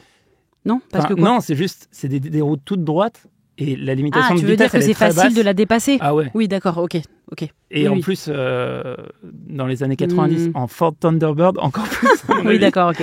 Parce qu'en fait, tu te fais trop chier, quoi. C'est vraiment tout droit, tu te rends même pas compte, quoi. Bon, elles repartent, elles ont une nouvelle conversation et en y réfléchissant, Thelma regrette pas ce qui s'est passé tout ce qu'elle regrette, c'est que c'est pas elle-même qui a tué Harlan sur le parking. On parle de ça. Elles arrivent dans une nouvelle station-service. Je vous avais dit qu'il allait y avoir beaucoup de stations-service. Et Louise appelle. Elle veut parler à Al. Donc elle appelle chez Daryl. C'est le numéro. Ils sont tous là-bas. C'est n'importe quoi qu'ils soient restés là-bas. Mais vraiment, mais c'est écrit à la pisse, putain. Il essaie de la raisonner. Elle dit que rien de bon les attend si elle se rend. C'est vrai que on dit, c'est pas n'importe quel scénario, c'est l'Oscar du scénario de l'époque. Mais parce que c'est aussi ce que ça représente et c'est trop bien en vrai que ça ait gagné à l'époque, c'est génial. Parce que la barre était très basse, c'est ça que je veux dire aussi. Non, tu vois. Je sais pas. Le scénario du Silence des agneaux, par exemple. C'est vrai. Quoi que ça doit être une adaptation. Oui, bah oui. Donc ça peut il a gagné en adaptation. Oui. Ouais. Et d'ailleurs, des scénaristes femmes qui ont eu l'Oscar du scénario, ça doit pas être il doit pas en avoir beaucoup. Ouais. Je pense plus que des réalisatrices, mais que c'est arrivé. Mais j'ai pas la donnée là tout de suite. Si quelqu'un a la réponse en commentaire, n'hésitez pas. La liste des femmes scénaristes. Au téléphone, il essaie encore de la raisonner. Elle dit que rien de bon les attend si elles se rendent. Il finit par dire qu'il sait ce qui lui est arrivé au Texas. Elle est troublée, elle raccroche parce que entre eux, ça n'avait jamais été évoqué. Et là, cette fois-ci, ils ont parlé assez longtemps pour que la police les localise. Ouais. Non, mais t'as raison. Là, on sait que c'est encore une fonction. Bon, bref. Elle est bête. Elle veut gérer le truc. Parce que là, ils vont vraiment envoyer la cavalerie. Le mec du FBI dit qu'il a plus besoin de lui à partir de là. Enfin, que le FBI peut gérer, mais il a peur que ça parte en sucette. Il veut aller protéger la dame. Ouais, voilà, mais bon. Parce que c'est gentil. Il est gentil, Al. Il est gentil. C'est le gentil policier. Not all cops.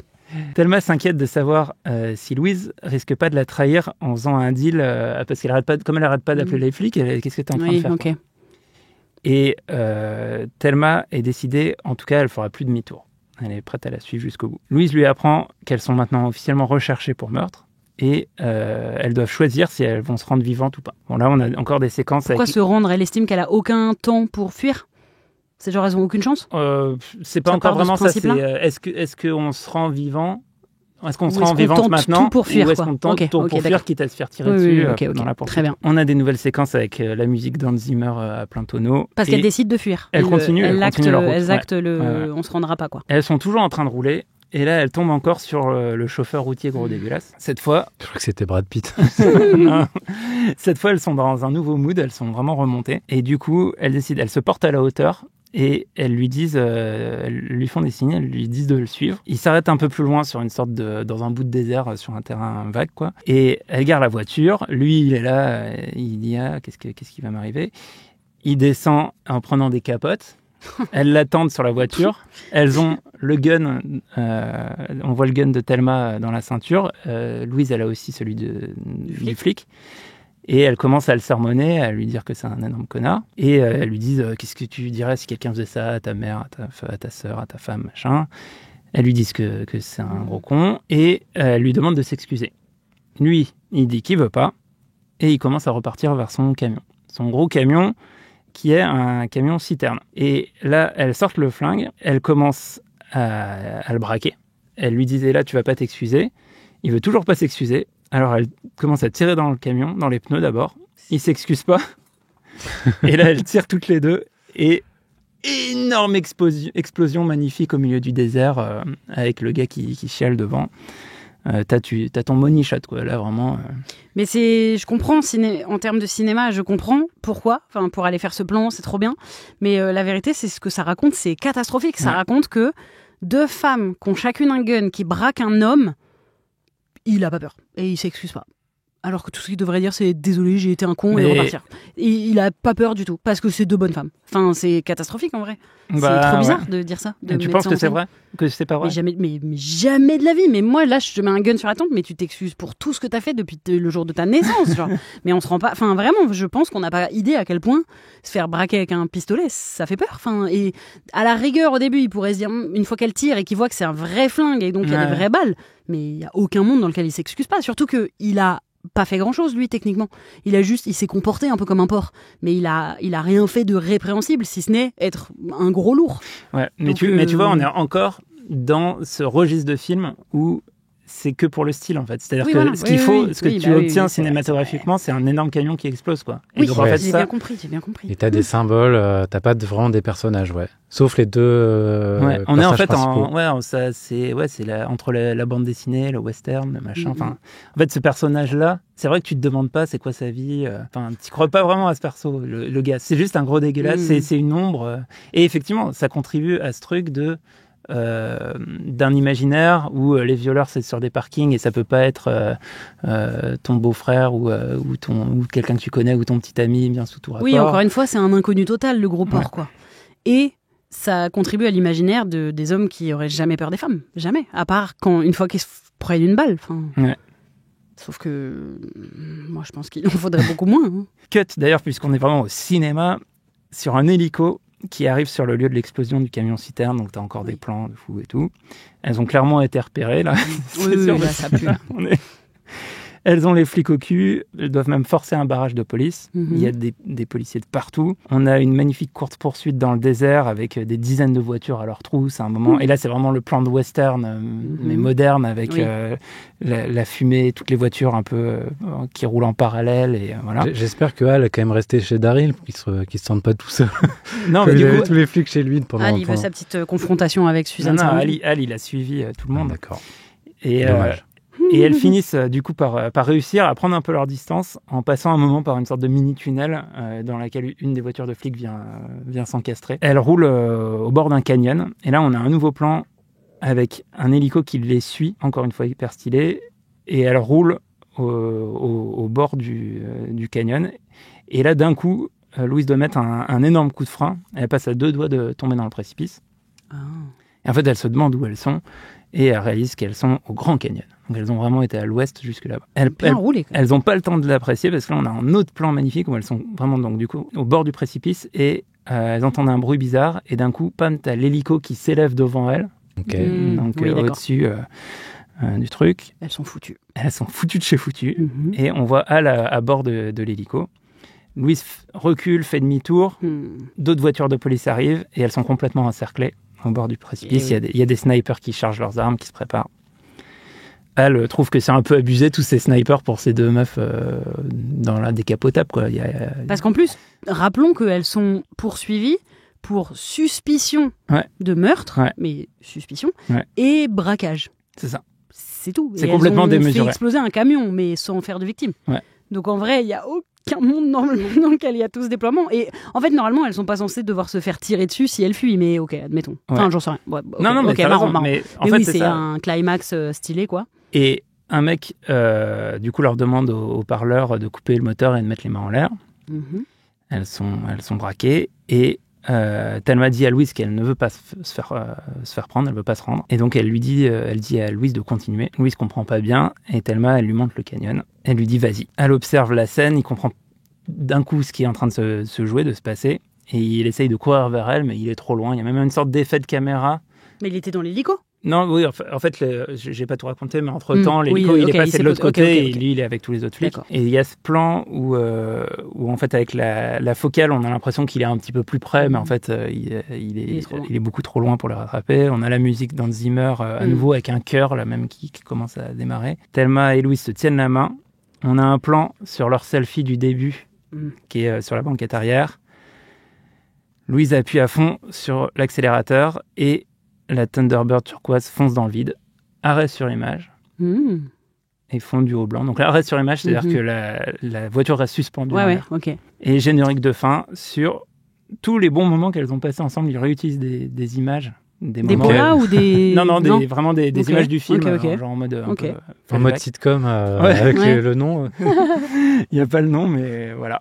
Et c'est comme ça que se termine Thelma et Louise. Voilà. Intense. Donc ça, je savais qu'elle mourrait. Évidemment, elle se lance dans le vide, mais d'ailleurs, il y a toute une analyse dans l'essai que j'ai cité tout à l'heure sur le côté sur l'arrêt sur image et sur le côté justement un peu indéfini de l'arrêt sur image. C'est-à-dire que et il y a une réflexion sur le côté fable, métaphorique. En fait, elle fuit un monde, quoi. Enfin tout.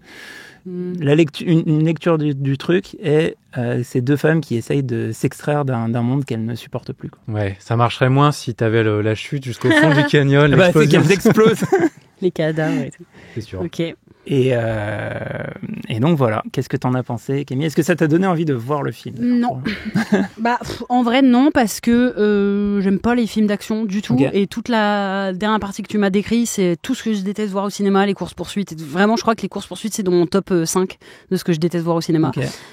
Donc, plutôt bof. Et toutes ces incohérences scénaristiques me gonfle. Ouais, te sortirait du film. En plus, sachant qu'on en a vraiment parlé, qu'on les a pointés du doigt, je pense que ça serait compliqué pour moi. Après, en fait, je sais qu'il est au Panthéon quand même un peu des films à voir et qu'il fait partie justement, parce que la barre est assez basse, des plutôt bonnes représentations de femmes dans le cinéma. Donc je suis pas hyper fermée, mais là, comme ça, je vais pas me jeter dessus, quoi. Ouais. A priori. Mais tu nous as vendu quand même des beaux plans et des belles images. Non, mais c'est vrai. Donc, mais moi, je suis très, très, très, très sensible au scénario quand je regarde des films. Donc, j'avoue que c'est peut-être la partie qui pourrait me chiffonner un peu. Hugo, toi, par rapport à ton souvenir? Ça m'a bien rafraîchi la mémoire sur le contenu. Et en fait, ça m'a quand même donné envie de revoir les plans parce que je sais que Ridley Scott, c'est un peu un peintre quand même, de l'image. Donc, ça me donne quand même envie de revoir certaines scènes. Effectivement, voir comment c'est articulé. Enfin, comment ce scénario un peu schématique est articulé par les dialogues et comment on a pu avaler ça sans se préoccuper trop des incohérences, parce que moi, j'avais pas le souvenir que c'était aussi schématique, en fait. Donc après, c'est peut-être aussi le recul, peut-être 10-15 ans plus tard, après l'avoir vu. Donc, je suis curieux quand même. Moi, c'est ce que j'ai beaucoup dit pendant que je vous le racontais, c'est que je pense que c'est de la stylisation et des trucs que tu acceptes, en fait. Enfin, si tu te focalises trop dessus, c'est sûr qu'il y a plein de problèmes, on les a bien pointés, mais on est dans un truc très métaphorique, et aussi sur le sujet, du coup, du féminisme, de la représentation, on est exactement dans ce genre de truc où t'as à la fois c'est mieux que rien sur plein d'aspects, et à la fois c'est lacunaire aussi sur plein d'autres. Et c'est toute la difficulté des films qui ont une importance dans la pop culture, parce que du coup, ça, d'une certaine manière, ça façonne aussi l'imaginaire. Et donc, en fait, ça se dosage. Genre, est-ce que c'est mieux de faire avancer sur tel ou tel truc, mais à l'inverse, quelque chose qui serait trop fin ou trop... Au risque de poser dans l'inconscient collectif encore une image de plus. Exactement. Ouais. Moi, je pense quand même que c'est déjà bien. Et je pense que pour l'époque, en plus, c'était quand même stylé de mettre ces deux meufs à l'écran, et que c'est un film qui a dû faire du bien quand même à beaucoup de gens. Je serais curieuse à la rigueur de le revoir pour voir surtout les scènes de dialogue entre les deux femmes. Parce que je sais que ça parle aussi beaucoup, normalement, enfin, c'est aussi beaucoup décrit comme une amitié entre femmes. Au cinéma, il n'y en a pas non plus des tonnes. Et là, j'avoue que dans ce que tu nous racontes, enfin, ça transparaît pas forcément par rapport à, parce que c'est pas un enjeu dramatique, mais j'aimerais voir comment ont été écrits. Est-ce qu'il y a une finesse dans la manière dont elles se parlent? Parce que là, on dirait quand même un peu une meuf sérieuse et une un peu farfelue qui fait plein de bêtises. Et l'autre, t'as envie de dire, pourquoi tu traînes avec elle, en fait? Enfin, bon. Et à la fin, qu'elle décide de se sacrifier ensemble, il y a un côté, notre amitié est plus forte que mon besoin de rester en vie. Bon, faut sacrément... ça m'intéresse, cet angle. Mais je suis d'accord avec ça, mais je pense que tu n'auras pas satisfaction parce que... Non, mais parce que c'est pas ce registre de film. C'est-à-dire que c'est pas... On n'est pas sur du naturalisme, on n'est pas sur un truc... Je sais pas comment dire, par exemple, le plan où elles se tiennent la main à la fin avant de sauter, en fait, il est émouvant cinématographiquement par le montage, par la musique. Mais en fait, d'un point de vue construction psychologique des personnages, il est un peu gratuit. Ok. Et donc, en fait, si on est trop sensible à l'aspect psychologique des personnages, il y a plein de problèmes dans le film. Oui, alors c'est plus de la symbolique, quoi. Et si on est plus dans la symbolique, en fait, on peut être plus embarqué. Ce film, à l'époque, il a vraiment marché au niveau du public. Est-ce qu'on sait s'il était autant vu par des hommes que par des femmes? Je suis un peu curieuse de ça parce que... Alors ça, j'ai pas le... Ridley Scott me fait dire que, bon, il peut attirer un public masculin, mais vraiment deux meufs héroïnes et personnage principal du film... et qui est pas non plus c'est pas Black Widow, tu vois ce que je veux dire. Enfin, je serais hyper curieuse de savoir à quel point il a été vu par des mecs, notamment à l'époque. Je sais pas. Mais on peut pas. Je regarderai, ça m'intéresse. Je pense que dans l'essai dont j'ai parlé, il doit y avoir un peu des détails là-dessus. J'ai pas tout lu. C'est un film qui est intéressant aussi dans justement la suite des discours qu'il y a eu derrière, etc.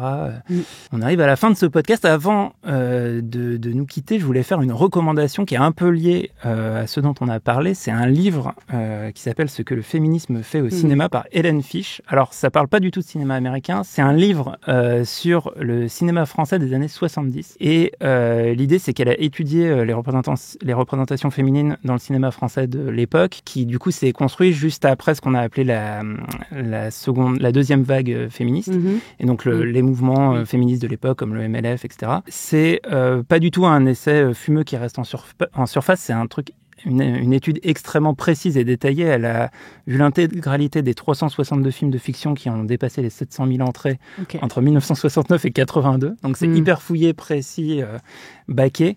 Et elle explique notamment comment en fait le patriarcat et le cinéma s'est structuré en réponse en fait au mouvement féministe pour justement réimposer dans l'imaginaire un certain nombre de choses. Ça vient de sortir en septembre et c'est une grosse recommandation.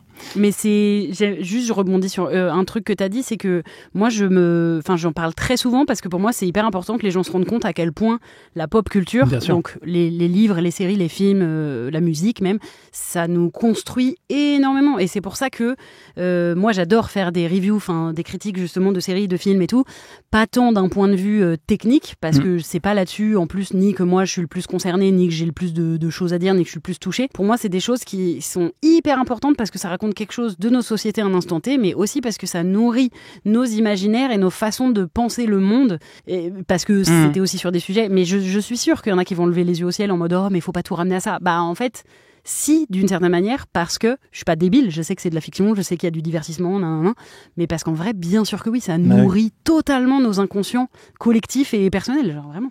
Et un peu comme Thelma et Louise, c'est un film qui veut être progressiste, mais qui reste un film de 91, qui est ancré dans son époque.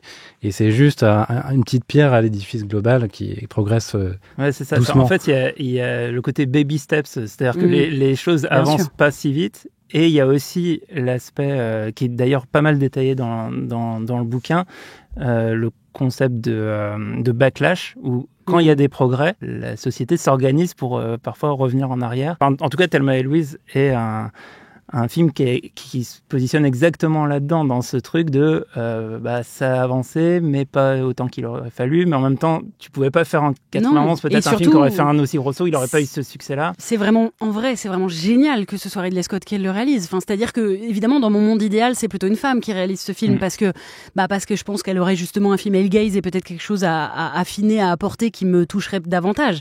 Mais la vérité, c'est qu'en 91, il faut que ce soit Ridley Scott qui réalise ce film, sinon il peut pas avoir le budget, les actrices, il peut pas avoir cette vie-là. Donc, sachant que d'ailleurs sur le choix du réalisateur, beaucoup de réalisateurs ont été envisagés pour ce film, et c'était pas du tout le premier choix.